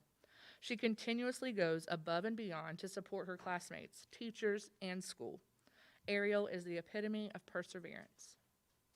Next, we have Jody Lee Stewart, a 7th grade student at McGee's Crossroads Middle, where Miss Larkeisha Shepard is principal. Lee is being recognized for demonstrating integrity. Miss Shepard said that Lee is a sweet young man. Recently, Lee witnessed another student doing something they might not should have been doing in the bathroom. He was brave enough to step up and report the student. 7th grade is difficult as it is, but he took the social risk to honor his integrity and what was right in that situation. He then had to face the backlash from students who wanted to question why he did what he did. But he stood firm and was able to effectively communicate to those students that the incident was wrong and that it was not cool, and he still stood firm in his decision to do what was right. Lee did what was so incredibly hard, but by doing so, he rose as an example for other students to follow. He very much deserves to be recognized for his integrity. And the next student that we have to recognize is Miss Niao Wynn, a senior at West Johnston High, where Miss Jennifer Schwartz is principal. Niao is being recognized for demonstrating perseverance. Ms. Schwartz said that Niao came to the United States in February and has been an excellent student at West Johnston High School from day one. She is taking content classes including English 4 and American History to graduate in December. In class, she asks questions and works to find the answer on her own. She perseveres through difficult content in her classes, learning about literature and history while also working in a new language. She exhibits personal integrity and kindness even when she gets frustrated. She is currently applying to continue her education in college next year, pursuing her dream of becoming a doctor. Niall plans to become a pediatric surgeon. It is an honor to recognize Niall for her perseverance. And finally, we have Miss Isabella Mondelli, a 5th grade student at Westview Elementary, where Miss Shanitra Mangum is principal. Isabella is being recognized for demonstrating self-discipline. Ms. Mangum said that when it comes to finding a student who exhibits self-discipline, it was easy to pick Isabella out of the group. She is outstanding and highly motivated. She makes good choices in every situation, and she's an incredible role model for her peers and creates a positive learning environment for all of her classes in the school. To be able to make such an impact on others at such a young age is no small feat, but she surely does. Isabella is thoughtful and kind, and is very clear that she is carving an impressive future out for herself. Her self-discipline and motivation are just a part of what make her the perfect example to represent Westview Elementary. Please join me in giving these students a round of applause.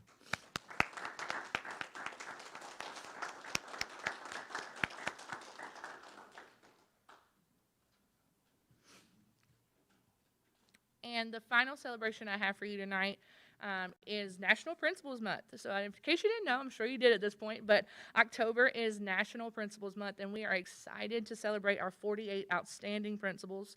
And I'm sure you know them all, but if you don't mind, I'm going to just take a minute to say their names and their schools that they serve so that they can get their due in front of our live stream. So starting off, we have Archer Lodge Middle is Miss Melissa Hubbard. Benson Elementary, we have Miss Takisi Dunson.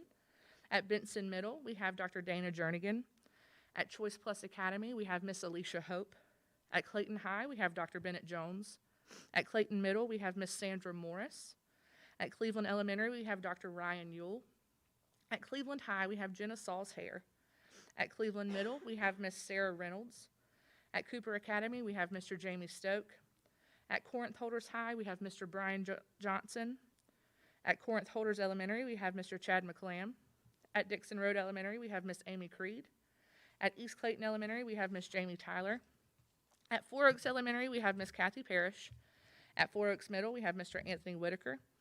Glendale Kinley, Miss Kelly Holland. Innovation Academy, we have Mr. Stephen Barnett. At JCCTLA, we have Miss Sheila Singleton, who was here with us earlier tonight. At JCPS Virtual Academy, we have Miss Kelly Johnson.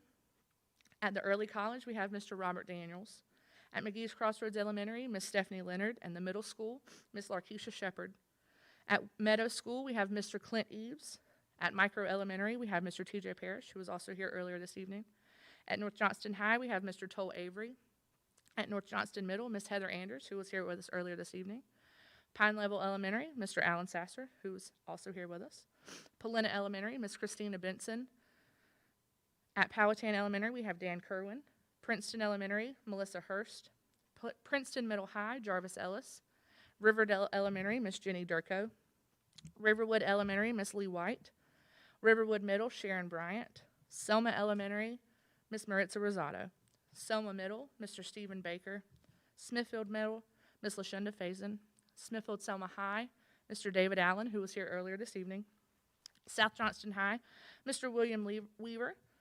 South Smithfield Elementary, Miss Susan Jones. Swift Creek Middle, Dr. Carrie Evans. Thanksgiving Elementary, Mr. Chad Jewett. West Clayton Elementary, Paige Barnes. West Johnston High, Miss Jennifer Schwartz. West Smithfield Elementary, Mr. Derek McNeil. Westview Elementary, Miss Shanitra Mangum. And Wilson's Mills Elementary, Miss Andrea Jones. And I've got some new staff members with me, so we're going to do a test later, see if they have those all memorized. So let's give that group a round of applause.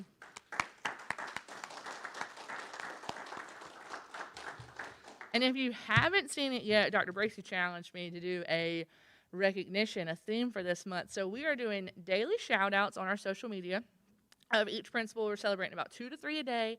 Our community has really loved it, so check it out on social media, see those pictures, and be sure to hype up our principals. And the last thing I have for you tonight are just a few dates to share with you. If you don't mind, put them on their calendar. We'd love to celebrate with you. On Sunday, October 24th, you should have received your invitation this evening for our Thanksgiving Elementary dedication. It's going to be a beautiful school event. We're excited to dedicate that school back to the community. And then additionally, We will hold our Veterans Day ceremony virtually again this year. We have worked with the Veterans Council and made the joint decision, albeit tough one, to hold that ceremony virtually. It is a beautiful event, and our students are still really looking forward to putting that ceremony together. Our team is working on a special video to recognize our ROTC programs, incorporating some past graduates, some current students.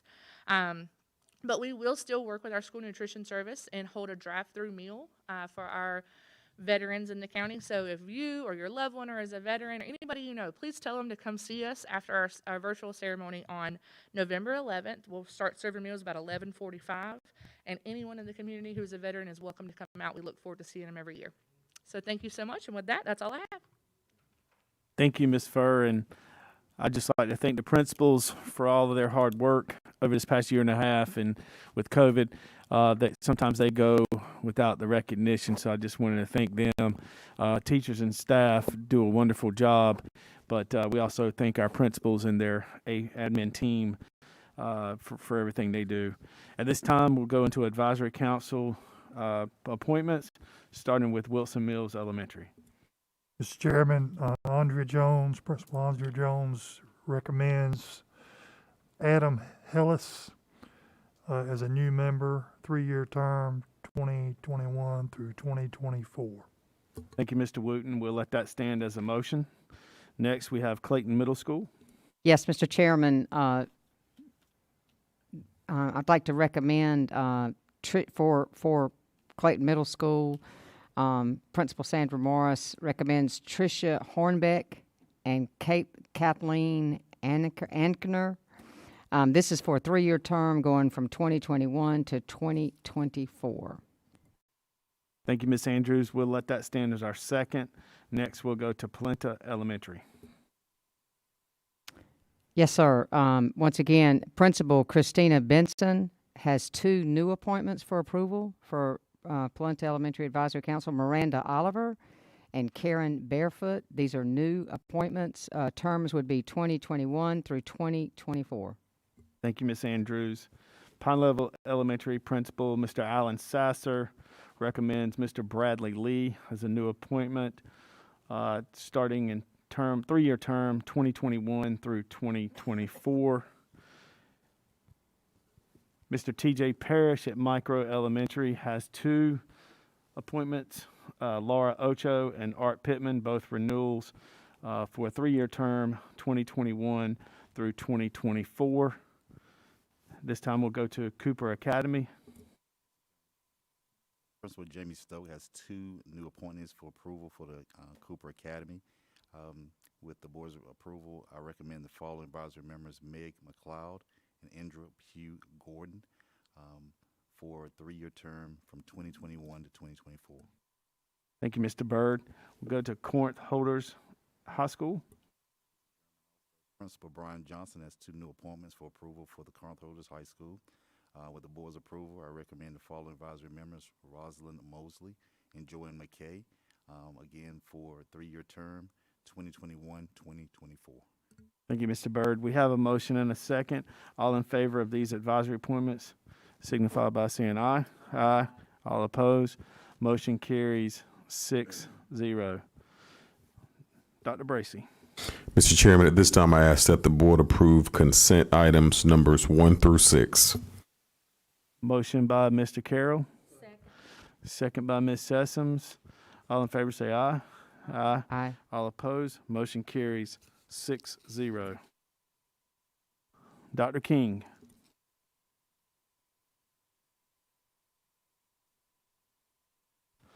Board members, while Dr. King is approaching the podium, if there are no objections, I'd like to move the West Ed academic parent teacher teams from the October board meeting to our November board meeting. Are there any objections? Okay, we'll add that to our agenda in November. Dr. King. Thank you. Good afternoon, good evening, Mr. Sutton, board members, Dr. Bracy. This evening we have a number of items for you. The first item tonight is a renewal of a contract, Elevate Intervention. Elevate Intervention is our intervention program used for 3rd, 4th grade transition students. These are students who have been retained in third grade pursuant to the Read to Achieve legislation. We are required to take a number of steps with those students, including providing them with a verifiable reading intervention program. Elevate Education has been, Elevate Intervention has been the program that we have used for some time this year. We will continue using Elevate, and we'd like to renew that contract and increase the number of student licenses to 1,000. That will allow us to cover all of the students in third and fourth grade transition, as well as provide these services for a number of students in grades 4 through 8 who identify as appropriate students for the program. This renewal would be at a cost of $84,700, and I believe we are using local funds for this purchase. Board members, we have this is an action item to approve the renewal expenditure at a cost of $84,700. I'll entertain a motion. So moved. Motion by Mr. Wooten. Second. Second by Ms. Sessoms. Any questions or comments? Are we tracking how effective this is for these students, or do we know, is it moving them to grade level, above grade level? So I think we do have a means of tracking them. It's difficult this year because, you know, the issue that it's intended to address with students is one of those issues that was certainly impacted by COVID learning loss. And so we feel like we certainly will be able to do that. Probably this year was probably not the best year to make that kind of a judgment because of everything that went into it. And we did see an increase in the number of students who fell into that category this year. But to answer your question, yes, sir, we certainly can track those students and see how many of them, because as you may know, the Read to Achieve legislation requires us to take certain actions for students until they qualify or show that they have reached a level of proficiency in terms of reading. And so we will be able to look and see how many of our students move to that level of proficiency over the course of this year, and that would be one indicator of its effectiveness. And you maybe towards the end of the year, when will you have that info? We can have it, we certainly by the end of the year, we'll have a sense of how many students we were able to transition from third, fourth grade transition programs to actual fourth grade programs, fourth grade classrooms. Let's just make a mental note maybe to bring that back so we'll have an idea. Absolutely, be glad Now, to. So we're doing a renewal, but the renewal is for at least 1,000 students, of which some of these 778 fall in. Right. Is that, and then room for more? Right. The 778 are the students who essentially we would be required to serve through the legislation, and the additional spaces are for that spattering of students who we feel like would also benefit from the program. All the way up through 8th grade. Okay, and obviously this is being, as you've noted here, we're using this through our MTSS. I mean, this is obviously a way to, yes, ma'am, an assessment or a tool used for that. Exactly, yes, ma'am. Any other questions or comments? If not, we have a motion and a second. All in favor say aye. Aye. All opposed? Motion carries 6-0. Thank you, board members. At this time, I'd like to ask our Executive Director of Federal Programs, Ms. Faitha Batten, to come forward to share with you information about Elevation Platform and Strategies. Welcome, Ms. Batten.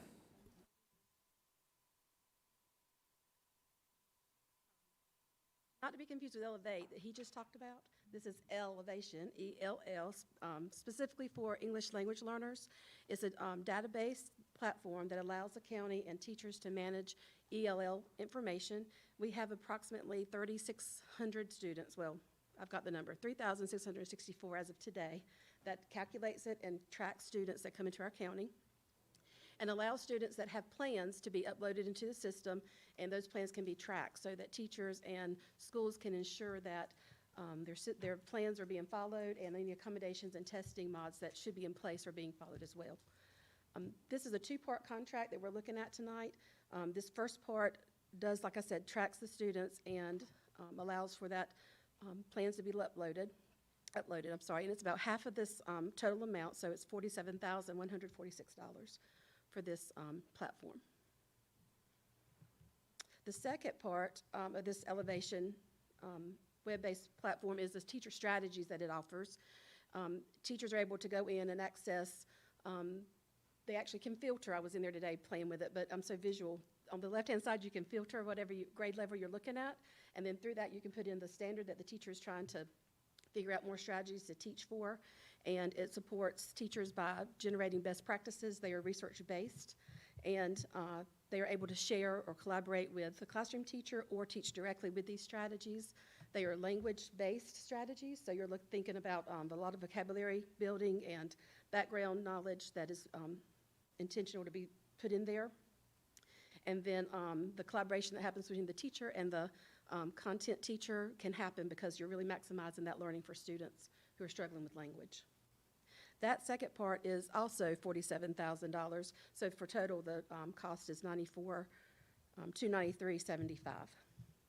Thank you, Ms. Batten. This is an action item, board. I'll entertain a motion to approve elevation strategies, platform and strategies for a total amount of $94,293.75. Motion by Ms. Sessom, second by Mr. Byrd. Any questions or comments? Is this a new program, or have we been using it? We've been using it, yes, sir. And I know in the past training, obviously teachers have to be trained. We continue to train teachers on using this tool for strategies. Yes, training is included in this price. The company is, they have come out before to work with teachers. In August, they came again specifically for ESL lead teachers and refresh some of the ones who need refreshing. For the new ESL teachers to our county, they were able to do a whole training, half a day there. And the elevation part, teachers who were ready to jump into those strategies, they were able to address those as well. They're also really accessible to us as a county. We meet actually Wednesday to address some of the issues that we're looking at with some of our students with this company. I don't remember, does the items within this program help them to write the original plan for the student? Not really. Not really. It's really just to upload and then to be able to track that progress over time. Mm-hmm. Any other questions or comments? All in favor, say aye. Aye. All opposed, motion carries 6-0. Thank you, Ms. Batten. Dr. King.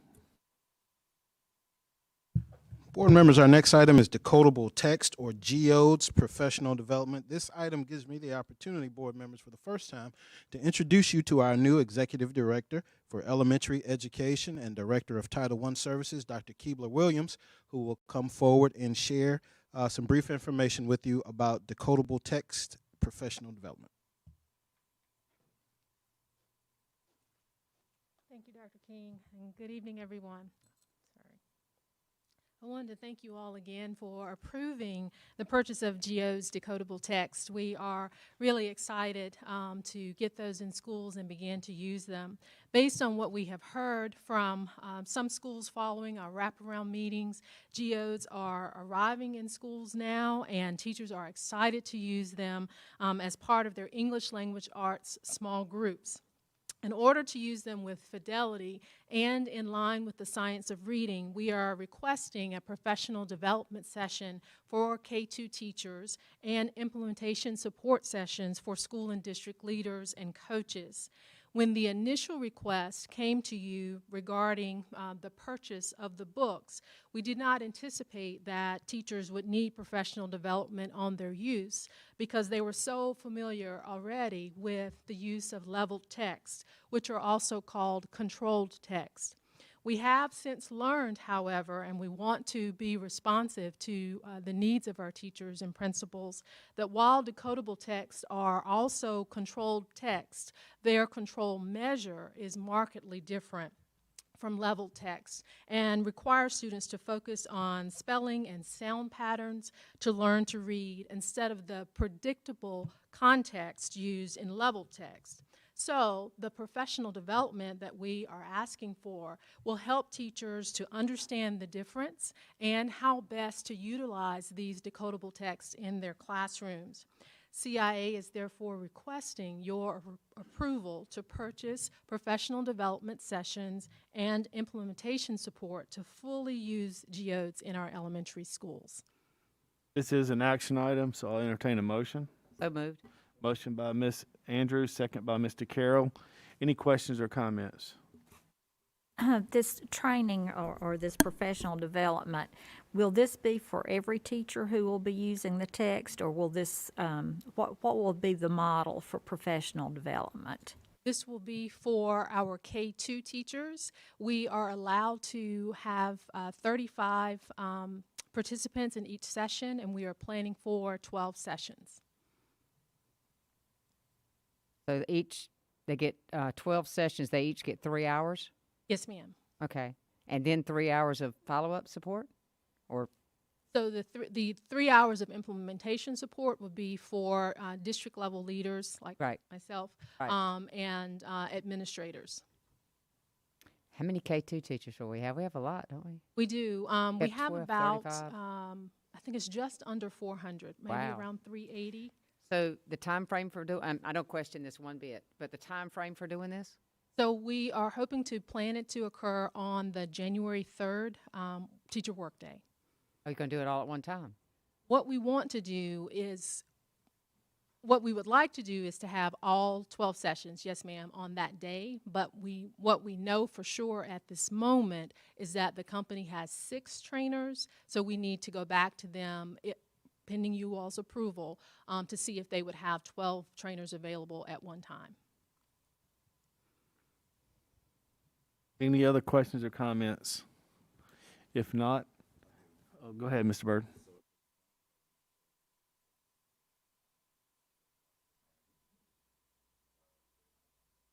Yes, sir. If we are not able to train all of the teachers on the workday, we will have an alternate. We will make sure that they are all trained and they all get the full 3-hour session. Yes, sir. Do we have the I'm sensitive in terms of needing to get this done before the end of the year to make it effective. We want to get it done as soon as possible. In fact, if we were able to, we would have planned it for this coming Monday's workday. So it just so happens that the January 3rd workday is our next workday. And do we have another? Well, I don't calendar, but you know, I'm with you. It's time. It's time. We need to get it done. And I'm just thinking, if they don't have the 6 more, well, is there another work day to do it so you can get it into the second semester? But I guess y'all will have to look at that and see. Yes, ma'am. I think I think the next work day after the January 3rd, don't quote me on this, but I think it's March 7th. I'd hate to wait that long. But, me too. but I know so you can't pull them all out and do it during the day because you no way you could cover the classes. So we're just going to pray they have 6 more. What I was just saying to the superintendent, let's go ahead and schedule a work day in November. I don't think it hurt anybody's feelings. Well, if we can agree that we could before Thanksgiving, then we would know to ask this company if they can do the training. Well, certainly we can sit, Dr. King and myself and Mr. Vetrano this week and look at that. And when we talked about the possibility of having a special session, if we find those dates agreeable and feasible, we'll ask you for approval at that time. But we're gonna let Dr. Williams have a conversation with the company and see availabilities. Yes, sir. We'll go from there. We're excited about this, and I'd hate to wait till March to train half of our K2 teachers when we know we have learning loss, significant learning loss at those grades as well, and we know, we feel confident this is going to help. We probably don't want to do it the Tuesday before Thanksgiving, right? No, as soon as possible without interfering. But you would think this would help our previous motion with the reading recovery, the Elevate. I continually hope that at one point we will catch all of our students with their reading. Certainly, we'll be glad to look at that. And this option is probably going to be the best option because of the struggles we have at finding subs and pulling teachers. So it's going to have to be the way. Well, and I just want to commend you on making sure that we're training all of our teachers who will be using this, that this is not going to be a train the trainer model, which puts an added burden on those classroom teachers who are selected to be the trainer. So anyway, but I wanted to commend you on that. I think this is all valuable information. I agree that Dr.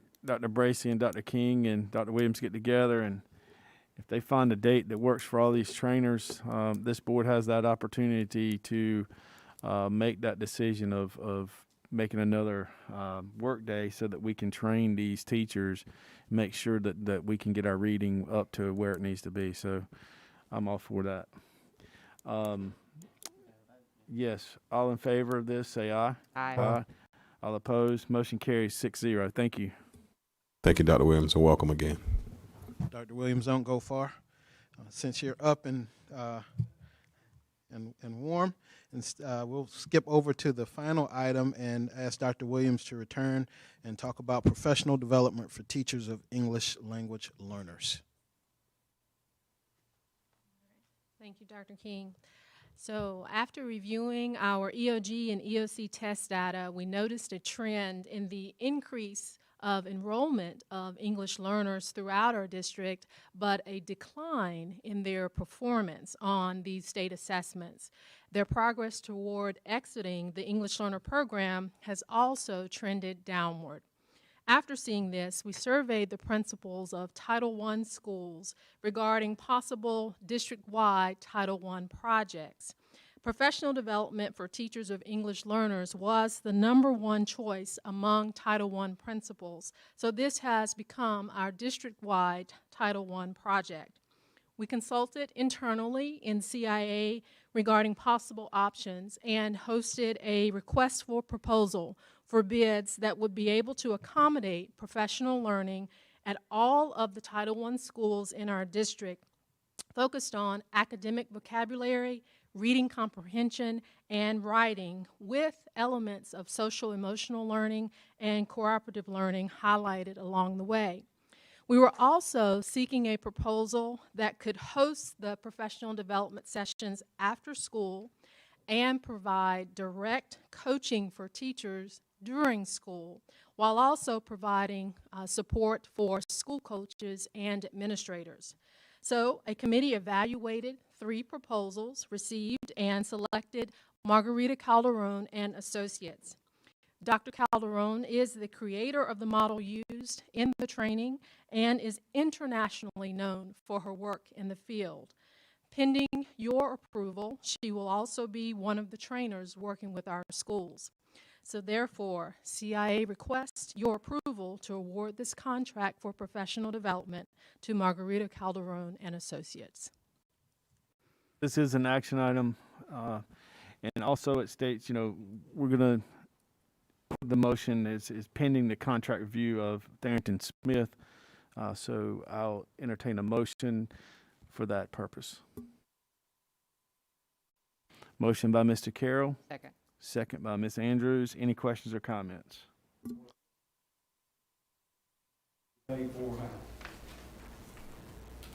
Say that one more time, sir. In our stuff, it says other costs not included in the 627. Oh, so the materials costs are not included in the 627, and those would also be paid for by Title I funds, and that will come to you as a separate request. Can I ask what stood out to you about this particular program for the reason that they selected, or do you have that information? Yes, ma'am. If you're talking about what the evaluation committee really liked about it, the evaluation committee liked that it, of the 3 proposals, was most in line with the request, and especially the fact that it focused heavily on academic vocabulary, reading comprehension, and writing. The evaluation committee also liked that Dr. Calderon was going to be an actual part of the training team, since she is the creator of it, and that the sessions would be able to be held after school instead of having to plan for subs during the school day, while also providing direct coaching for teachers during the school day. That they provide that? Yes, ma'am. And you were speaking, primarily one of our concerns is that our students are not placing out of our program at the rate that they should. Is that what you're saying? Yes, ma'am. Our the numbers for the English learner for English learners exiting the program Their access as trending testing. downward. Right. Yes, ma'am. So they're from our access testing that's done every year. They're not They're- no longer program, which is a celebration. Right, exactly, that's exactly what we want to happen. Any other questions or comments? If not, all in favor say aye. Aye. All opposed, motion carries 6-0. Thank you, Dr. Williams. Thank you, sir.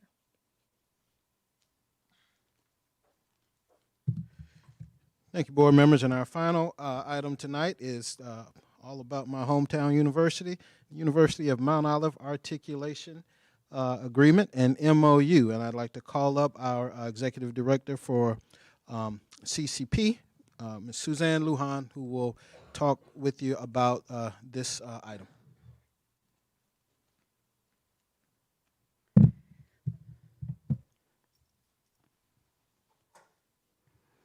Good evening, Chairman Sutton, Vice Chair Sessoms, Dr. Bracy, Mr. Sue, and board members. I brought forward the annual articulation agreement with the University of Mount Olive and Johnston County Public Schools for the IDEAL program at South Johnston High School. It includes information in regards to the operating procedure between Johnston County Public Schools and the University of Mount Olive.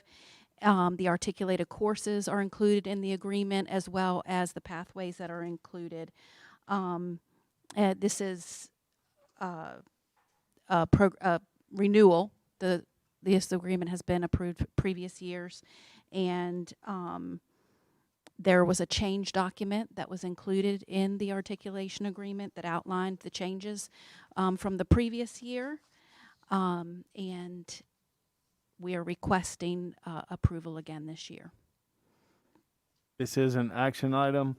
I'll entertain a motion to approve the UMO articulation agreement for 2021-2022. So moved. Motion by Ms. Sessoms, second by Mr. Wooten. Any questions or comments? If not, So, I'm sorry. So it's a renewal, but I see the changes that are made. So that, okay. We appreciate the partnership with Mount Olive and all that you and our South Johnston do to keep that partnership going, because our children definitely benefit from the programs, the pathways that those kids are traveling with that partnership. So thank you. And we must give credit to Mr. Weaver at South Johnston. He does a lot of work with University of Mount Olive to make sure this articulation agreement is what both entities need. And also Ms. Candace Parker, who's our teacher who leads the academy at South Johnston. They've done the lion's share of the work on this and make sure that they're recognized as well. Yes, we have 83 students that are in the Ideal Academy. No, I did not say it. Yeah, we have 83 that are in the program, and approximately 45 of those that are enrolled in the UMO courses, because it's a program that starts out in the 9th grade and progresses, so not every kid every year. But so we have about 83 in the program, and about 45 that'll be taking UMO classes this year, either fall or spring or both. And this is through South Johnston? Yes, it's at South Johnston. Now, and I'm assuming it would be if a student anywhere in this county were interested in that program, they could go there. Yeah, they recruit during the Innovative High School Programs recruitment window with the 8th graders, and any student in the county can apply to attend. And I believe Dr. David Pierce was the principal on board at the time that this was rolled out. any other questions or comments? If not, all in favor say aye. Aye. All opposed, motion carries 6-0. Thank you, Ms. Lujan. Thank you. Next up, Mr. Brian Vetrano. Thank you, Mr. Chairman. Good evening again. I have two items for you. The first is 11D1. It's an action item on behalf of the superintendent. We have two recommendations for you, both administrator recommendations. Mr. Brian Jones to serve as Director of Student Enrollment and Information Systems, and Mr. Richard Sauls to serve as an interim assistant principal. And that is an action item. I'll entertain a motion to approve the superintendent's recommendations. So moved. Motion by Ms. Andrews, second by Mr. Wooten. All in favor say aye. Aye. All opposed, motion carries 6-0. Thank you. The second item, item 11D1, is an information item. The HR team felt it important just to provide an update on our hiring this summer, current vacancies, and our efforts to retain and recruit qualified candidates as we continue to plan for the future. And I think I have control. I do. One doesn't need to search far to recognize that businesses and organizations are struggling to fill vacancies. Based on a report in a USA Today article last month, it said, "We are experiencing the most severe worker shortages on record." The article further stated that while the labor shortages will start to abate this fall, according to this article, they said it's not going to be an immediate fix and it could well play out over 2 to 3 years. I hope that's not true. This slide simply presents a visual of this economic challenge and the extent to which companies and businesses are trying to cope with and improve their current situation. And I think a couple of these could be local. I know, as well as you travel just down the road and you see signs on restaurants asking customers to be patient with ordering because they're short-staffed. There's now hiring signs. Up in the left corner up there, and you probably heard about this, the governor in Massachusetts earlier this school year called upon the National Guard to assist school systems in transporting students to school because they did not have enough bus drivers. Several businesses have raised their starting salary to $15 an hour. I think it's kind of interesting. You see McDonald's up there, $15 and free meals. So I'm certainly not advertising for them, but just sharing with you the unique efforts that organizations are making to try to attract the limited pool that seems to be out there at this time.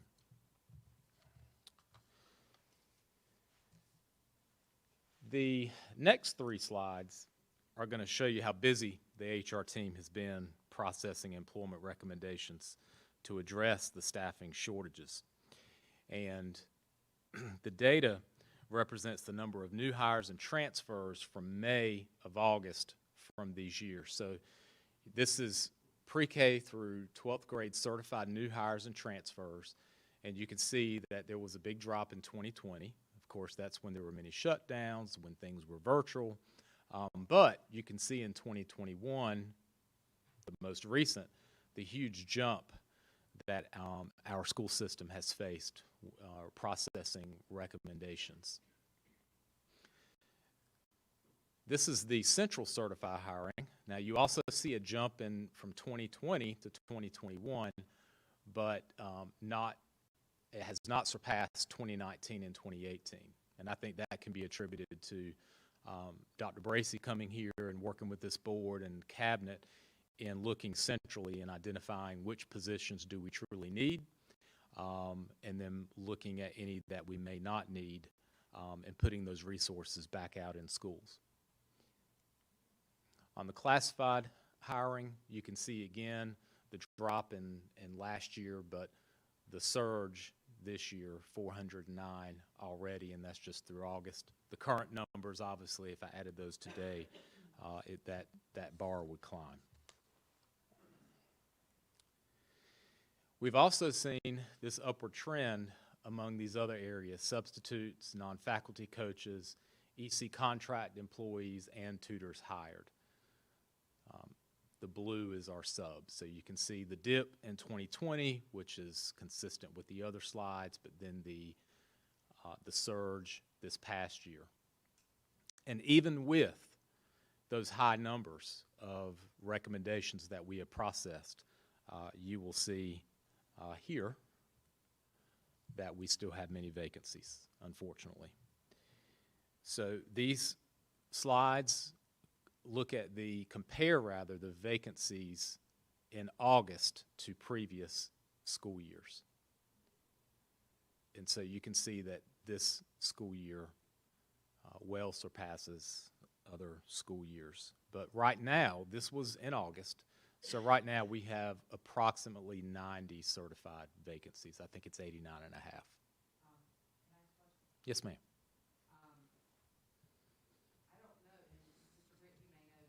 I mean, 2020 is difficult. I mean, that's just a different year. Absolutely. But when we look at 2019 and we look at 2021, and we're at 38,400 students right now. Is that about right, Dr. Brady? Yes. Okay.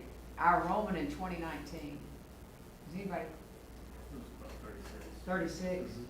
So, we may be up 2,000 students.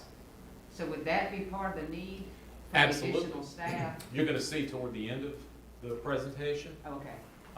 The census data, which I think we've all seen before. So I think what Johnston County is seeing, and I guess I'll go ahead and jump to the summary a little bit, is not only are we faced with the challenges of the pandemic and the global shortage of employees, labor force, we are a growing school system, the fastest in the state of North Carolina, the 7th largest district as far as student population in the state of North Carolina.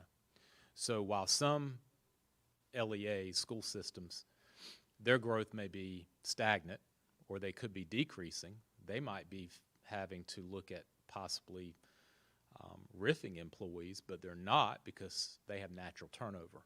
So they're able to accommodate that well.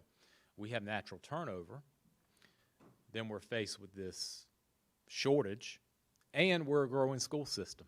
So we have all of these challenges before us. But thank you for bringing that point forward. These are our classified vacancies. They're color-coded.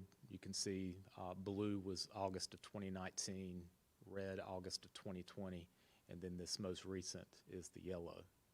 And you can see in all of those areas where we are facing more vacancies now.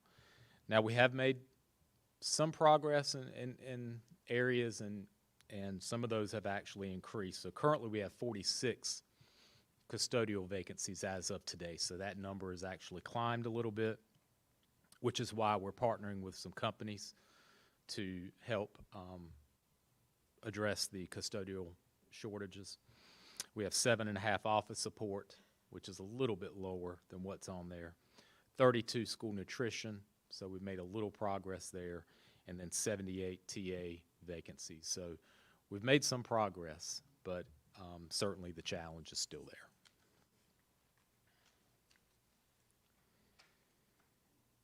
So because of the fact that we are a growing school system, we're hiring more employees, the natural turnover, the shortage of employees, but specifically teachers. Even prior to this pandemic, as you know, we were facing a crisis with finding highly qualified teachers. And that's just not Johnston County, that's North Carolina, that's our nation. We said before, the universities in North Carolina do not graduate enough teacher ed candidates every year just to fill the needs in North Carolina.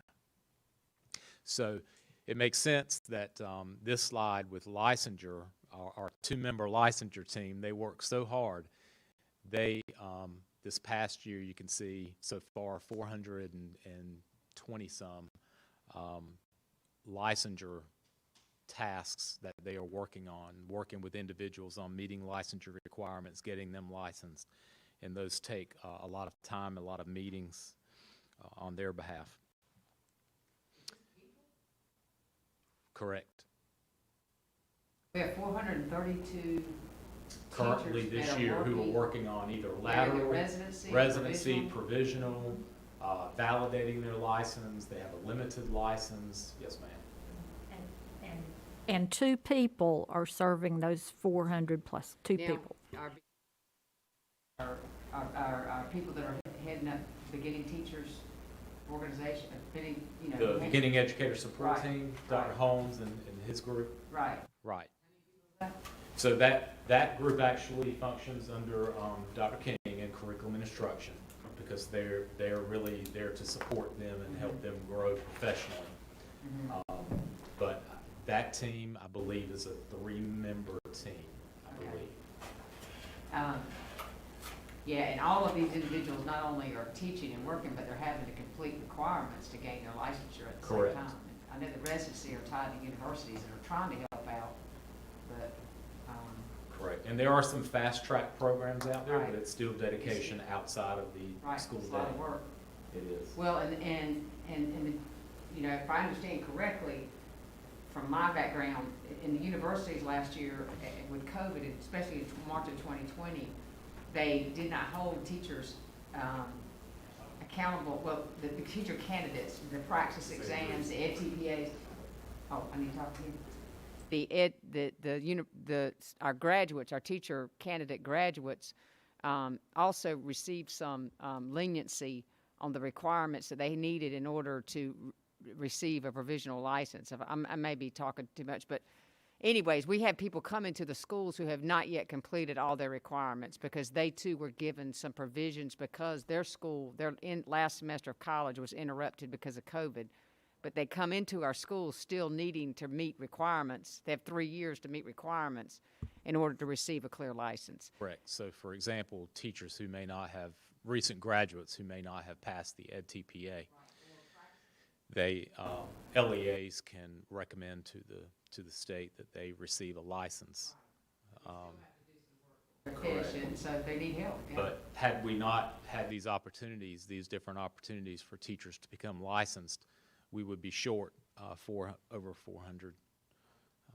Point here is that we continue to need to give them support, and I hope, you know, if we don't have enough people to do it, we need to be looking at that because we need to keep these teachers. Absolutely. That's my point. Absolutely. And this is just another way of looking at how many licenses are processed by that 2-member team. Now, a large portion of those are just renewals, working with teachers to make sure that they are meeting the requisite requirements to renew their license. But you can see there are larger chunks of that circle where they're actually having to, again, meet one-on-one, receive a lot of information, work with DPI on ensuring that they have the information there so that we can get them fully licensed and have a clear license. How many lateral entries are we working with normally or this year? Don't have that number handy, but the previous slide, you can see, I believe that is in the 400 range. I have it small print in front of me, but that's the number that represents lateral entry, residency, provisional, CTE, validated licenses, and limited license. So those are individuals who do not have a clear license, which I think that goes to what you're asking. It's a large group. And as you all know, we had a very strong summer learning program. We hired over 2,000 individuals to staff that summer program, and this just represents the different areas of individuals who were hired this summer. As we've already mentioned, we have to continue to partner with universities. We're very pleased that these numbers continue, and I know it says 105 right there for 2020, 2021. This is the number of student teacher interns that we have.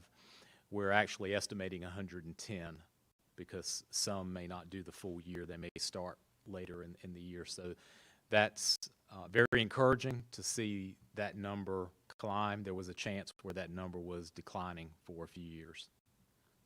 And that number represents 19 universities that we're currently working with to have student teachers in our schools. As you know, we rely on many of our volunteers. We have wonderful volunteers out in our schools, but that number is still declining because of, or not where it normally is because of COVID, but you can see normally we have 12,000 volunteers. Right now we have 3,676 active volunteers in the system, but we anticipate that number will continue to climb.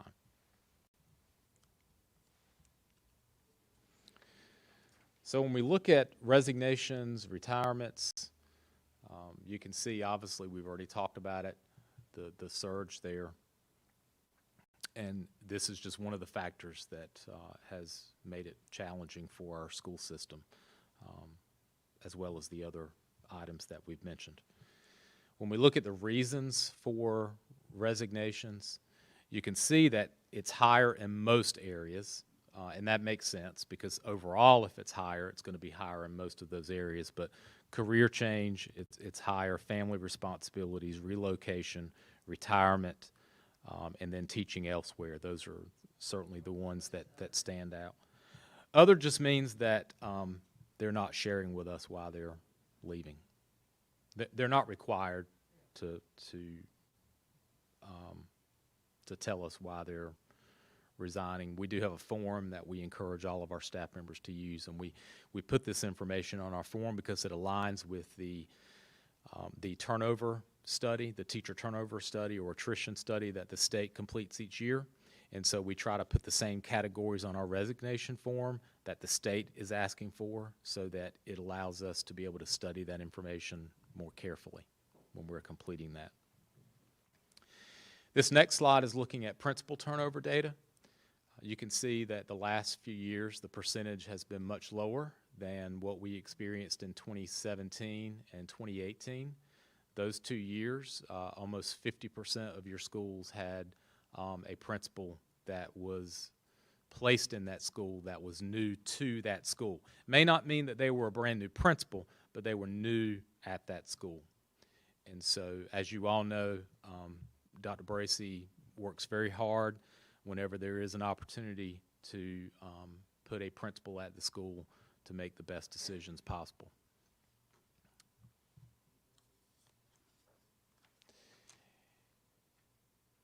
This information, and there's a link at the bottom that I would encourage you to click on and review. This is the overall turnover comparison for our school system. Now you can see in 2020, our turnover rate actually continued to decline, which is a great thing. But let me go ahead and share with you, I do anticipate that bar to increase when DPI completes their study for the current school year, just because of the number of resignations and so forth. But I suspect that'll be the case for the entire state, just because what we have seen, and I think my counterparts and other LEAs have seen, is that people who are able to retire with the many challenges that we're facing are taking advantage of that opportunity instead of maybe hanging on or continuing to teach for a few years as people had done in the past. And turnover would be defined as they left our system. Correct. They actually go use to a the word different job attrition now. Okay, yeah. And they call it, the definition is a reduction in the number of employees that occurs when employees leave an employing unit. But you can have attrition at the LEA level and then attrition at the state level. Do you know what our percentage has been in the past? It's right there. Is this the percentage? Okay, Oh, well, you actually can't see it. In 2019, it was 9.59. The unofficial percentage for the most recent, which is 2020, is 9.17. And we have to wait on that each year from the state before they officially approve it. So it's unofficial right now, but it did decline from 9.59 to 9.17. But again, I suspect that will go up for us and across the state. We've talked already about the efforts that we're making not only to recruit but to retain individuals. These are just some of the strategies that we have done and we will continue to do, so I'm not going to spend much time on those. But I wanted to make sure that we all, because we've done so many things, and Mr. Britt and I have talked about how we have, all of us have put our brains together and we've said yes to so many things that we're tracking all of these things that we're doing just so that when we're asked about it, we can have it fresh on our minds to just tell our public the many things that we are doing. Now, certainly we've talked about doing even more things, but these are things that we're already doing to not only recruit, but to compensate and show our current employees that we appreciate and we value what they do. So the $7,000 a semester for taking an additional period of class, we talked about that. At the middle school and high school level, we have teachers who are giving up their entire planning period, their one block, and they're actually becoming the teacher for another class. And they're taking on all of the duties of those teachers. And the school system is offering them the $7,000 for doing that, because that means all their planning that they would typically do in the day, and we know that's not enough. They still do planning outside of school. They're definitely now having to do that in the evenings or early mornings. The $50 a day for covering a period or class during planning, this applies to all grade levels, even elementary. If there's an absence or a vacancy and the principal needs a first grade teacher during his or her planning to go cover a kindergarten class, we're giving them $50 for doing that. We've talked about substitute stipends, temp services such as core staff and Mitchell's, the bus driver pay. We increased the hourly rate to $15. We continue to have central assistance coverage out there in our schools. Tutors, you may or may not know this, but we've increased the tutor salary to $30 an hour, and for classified tutors, $15 an hour. That we're looking at this evening, soon. Good segue, Mr. Britt, into your section. Looking at supplement increases. We've talked about full-time substitutes at most of our schools so that an individual knows every day you just go to that school and there's a need there for you. And then substitutes for TA vacancies.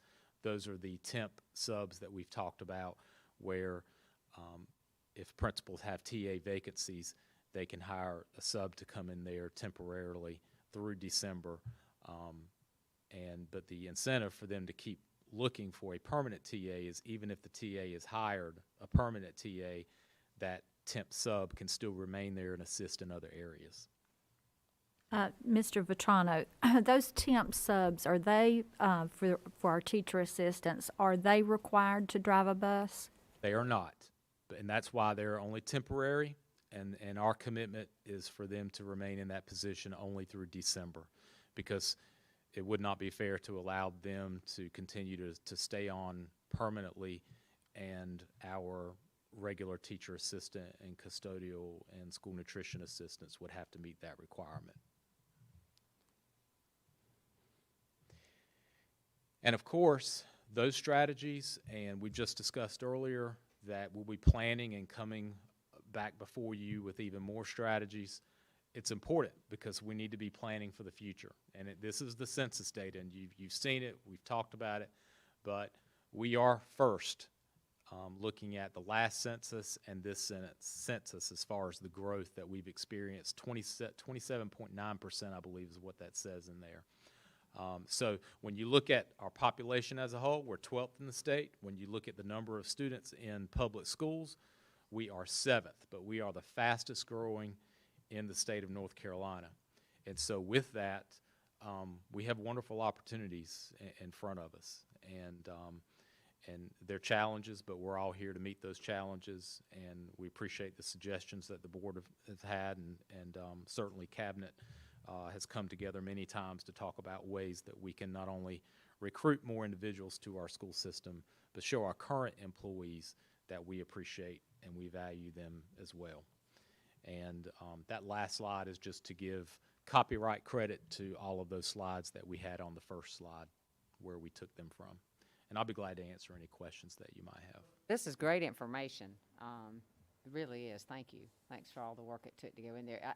To me, it speaks, I'm sort of still hung up on the vacancy stuff, but when I go back and look at 2019 versus right now, just the growth would be, if my math is correct here, would be about the need for 66 more staff from 2019 to 2021, and we're down 100. But if you subtract that, you know what I'm saying? A lot of this is growth. 2/3 of it is growth. That's not to say that it's not a big issue, because it is. But in the midst of COVID and what we've been through in 2020, I think that says a lot.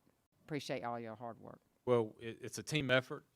Obviously, I had the privilege to lead an awesome team in human resources. They work extremely hard. You can see the numbers speak for themselves. They have put in, previously, I'm pointing up there, I don't have it in front of me, but they've worked extremely hard. It's never fast enough. I mean, as soon as a principal makes a recommendation, they're wanting to know how quickly are they going to accept. And I get that. When I was a principal, I was the same way. As soon as I clicked send, submit, I was wanting a phone call to tell me that they've been hired. It's never fast enough, but the team also knows that they're committed to getting the most qualified individuals in our school system, and they want to feel comfortable putting any name before this board as someone we want to hire.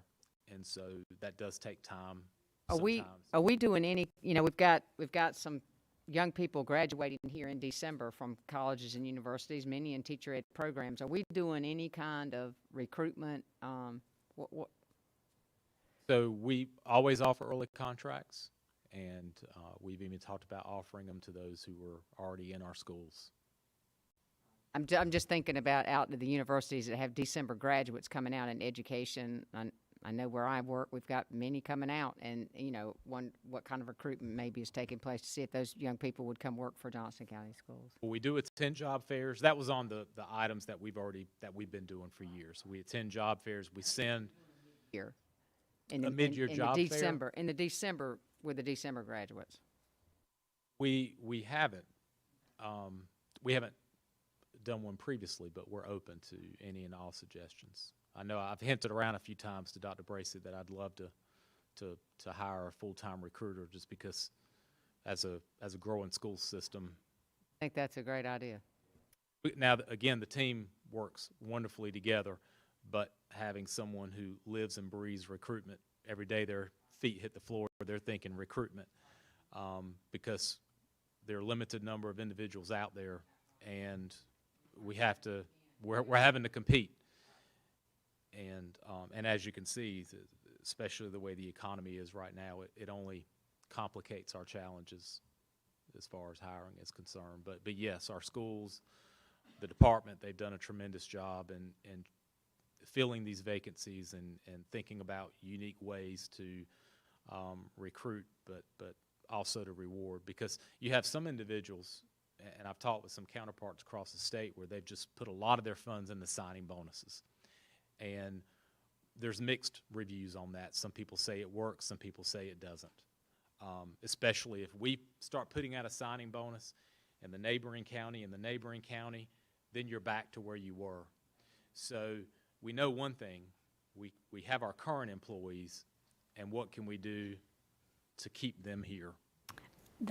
While we're still working at looking at ways to bring others in. Yeah, But that was my point. by taking care of your current employees, the word gets out to others. Yes, it does. Johnston County is a place you would want to come to, because once you're there, they will take care of you, and that's the message. And I think that's even more reason for the discussion we had earlier about making sure that all of our employees are being rewarded. And I mean, that's an extensive list. I appreciate you putting up there, all the different efforts that have been made, but I believe that all of our folks deserve, especially after this past year and a half, they all deserve some type of financial compensation for what they've been through. We've done a lot, but we recognize that it hasn't necessarily touched all areas of employees, but we're committed to looking at all of those areas and doing what's absolutely within our reach to be able to accomplish. So thank you. Thank you, Mr. Vetrano, and great segue for Mr. Britt to come up here, because I think all of the board members are in unison on assisting all of our employees, like Mr. Vetrano was saying, and if we take care of those employees first, we will attract good talent through recruitment, as well as the word of mouth from our employees, letting them know how well we take care of them. So I agree with Ms. Sessoms and the rest of the board that we need to take a look at that and see what type of appreciation bonus, or whatever you want to call it, that we might be able to assist in that capacity. But that's something that you're going to have to take a look at and see if it's even feasible.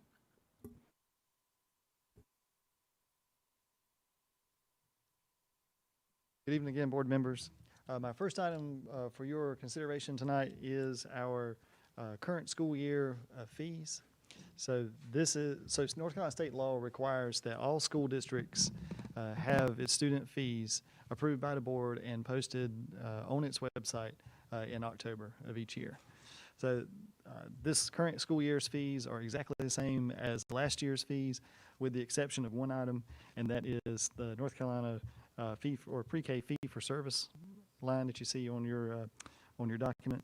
That was previously approved by the board this late spring to have to go from a $140 per week charge to a $167 per week charge. But all other fees that are listed in this document are the same as last year. This is an action item. I'll entertain a motion to approve the 2021-2022 student fee schedule. So moved. Second. Motion by Ms. Sessom, second by Mr. Wooten. Any questions or comments? If not, all in favor say aye. Aye. All opposed, motion carries 6-0. Thank you, Mr. Sutton. My favorite thing to provide for you tonight is it's been a long time coming. It is a request for your approval to approve a 1% supplement increase for our certified staff and assistant principals. So this would take our beginning, if you look on your document provided to you, that would take our beginning teacher supplement from a 10.5% to 11.5%, and so on down the board. Our highest tenure teachers would go from 13.5% to 14.5%. APs would also increase across the board 1%. So one thing to keep in mind that this is a percentage supplement. So every time that an employee gets a pay increase from the state, it gets compounded here so it's actually an increase on top of an increase there. So that's one of the strengths of having a percentage based. It's also a challenge, it's a financial challenge, but it is a strength of it. So if the state goes back and retroacts or makes it retroactive for pay increases, we would need to go back in and adjust the amount that's paid to teachers in November as well. This is an action item. I'll entertain a motion. So moved. Motion by Ms. Sessom, second by Mr. Byrd. I don't think we have any questions or comments on this. I think we can all vote. We certainly hope a budget is somewhere in the near future. I sincerely hope that we will have a budget this month, or at least a good idea of what it will be, because that's a major part of. We hope there's a pay raise in it for teachers. Certainly. And for staff. It's been a long time coming. All 3 staff. years since we've last seen one. Absolutely. All in favor say aye. Aye. Motion carries 6-0. Thank you, Mr. Britt. Dr. Pierce. Again, board members, I have two items for approval under technology contracts. The first one being Davenport Cyber Recovery. This is a renewal. We are requesting a 5-year contract with Davenport Group to refresh and upgrade the current JCPS backup solutions. This is being done due to the claims of ransomware and our insurance company's compliance for doing this. And so it is our recommendation that the board approves Davenport Cyber Recovery Vault Refresh for $222,910.01, including tax, which is a one-time fee that covers a 5-year duration. I'll entertain a motion to approve Davenport Cyber Recovery Vault Refresh. Motion by Mr. Carroll. Second. Second by Ms. Sessoms. Any questions or comments? All in favor say aye. Aye. All opposed, motion carries 6-0. The second item for approval is contracts with Cisco SmartNet maintenance renewal and Stealth license. And basically, this is a renewal maintenance which will provide access for our switches, access points, and districts to ensure a 4-hour replacement of equipment and support services. This is a much-needed contract that we will be renewing and getting some additional support with at $422,972.99. And it is the recommendation that the board approve this pending that the contracts are final review or approved by our board attorney. I'll entertain a motion to approve this contract pending board attorney approval. So moved. Motion by Ms. Andrews, second by Mr. Carroll. Any questions or comments? Funding source, It's local. local funds? Okay. Any other questions or comments? If not, all in favor say aye. Aye. All opposed. Motion carries 6-0. Thank you. I just want to give a shout out. We don't see Michelle Turnage much over here at the boardroom, but her staff is understaffed, and we've talked about that. But I just want to give a shout out. You know, we have raised the number of I'm going to say the word wrong, but items of technology, pieces of technology. We know that we've ordered Chromebooks. We've increased the amount of technology that is in the hands of students and teachers in this county, but we have not increased the staff that is in charge of handling it. And you know, we've talked about this before, but we need to continue to take a serious look at this. Her shop is shorthanded to try to deal with the you know, when something breaks down and something doesn't go right, it's her crowd that's got to handle it. And we've increased it by what items of technology by how much? Yeah. 1,250 devices. Yeah. And the There state you go. average is 1.2 thousand devices. Yeah, So I thank you for one opening person that. in charge of 8,000 devices. That's it. That's impossible. So I just want to shout out to Michelle's crew, but also remind ourselves that we have a responsibility to make sure that the people that are dealing with these devices have the help they need and the resources they need. So I look forward to making that possible. Well, and Something then, to just to tag onto that, to what Ms. Andrews said, you know, this is not about helping them. This is about helping them so that they're helping classroom teachers and students.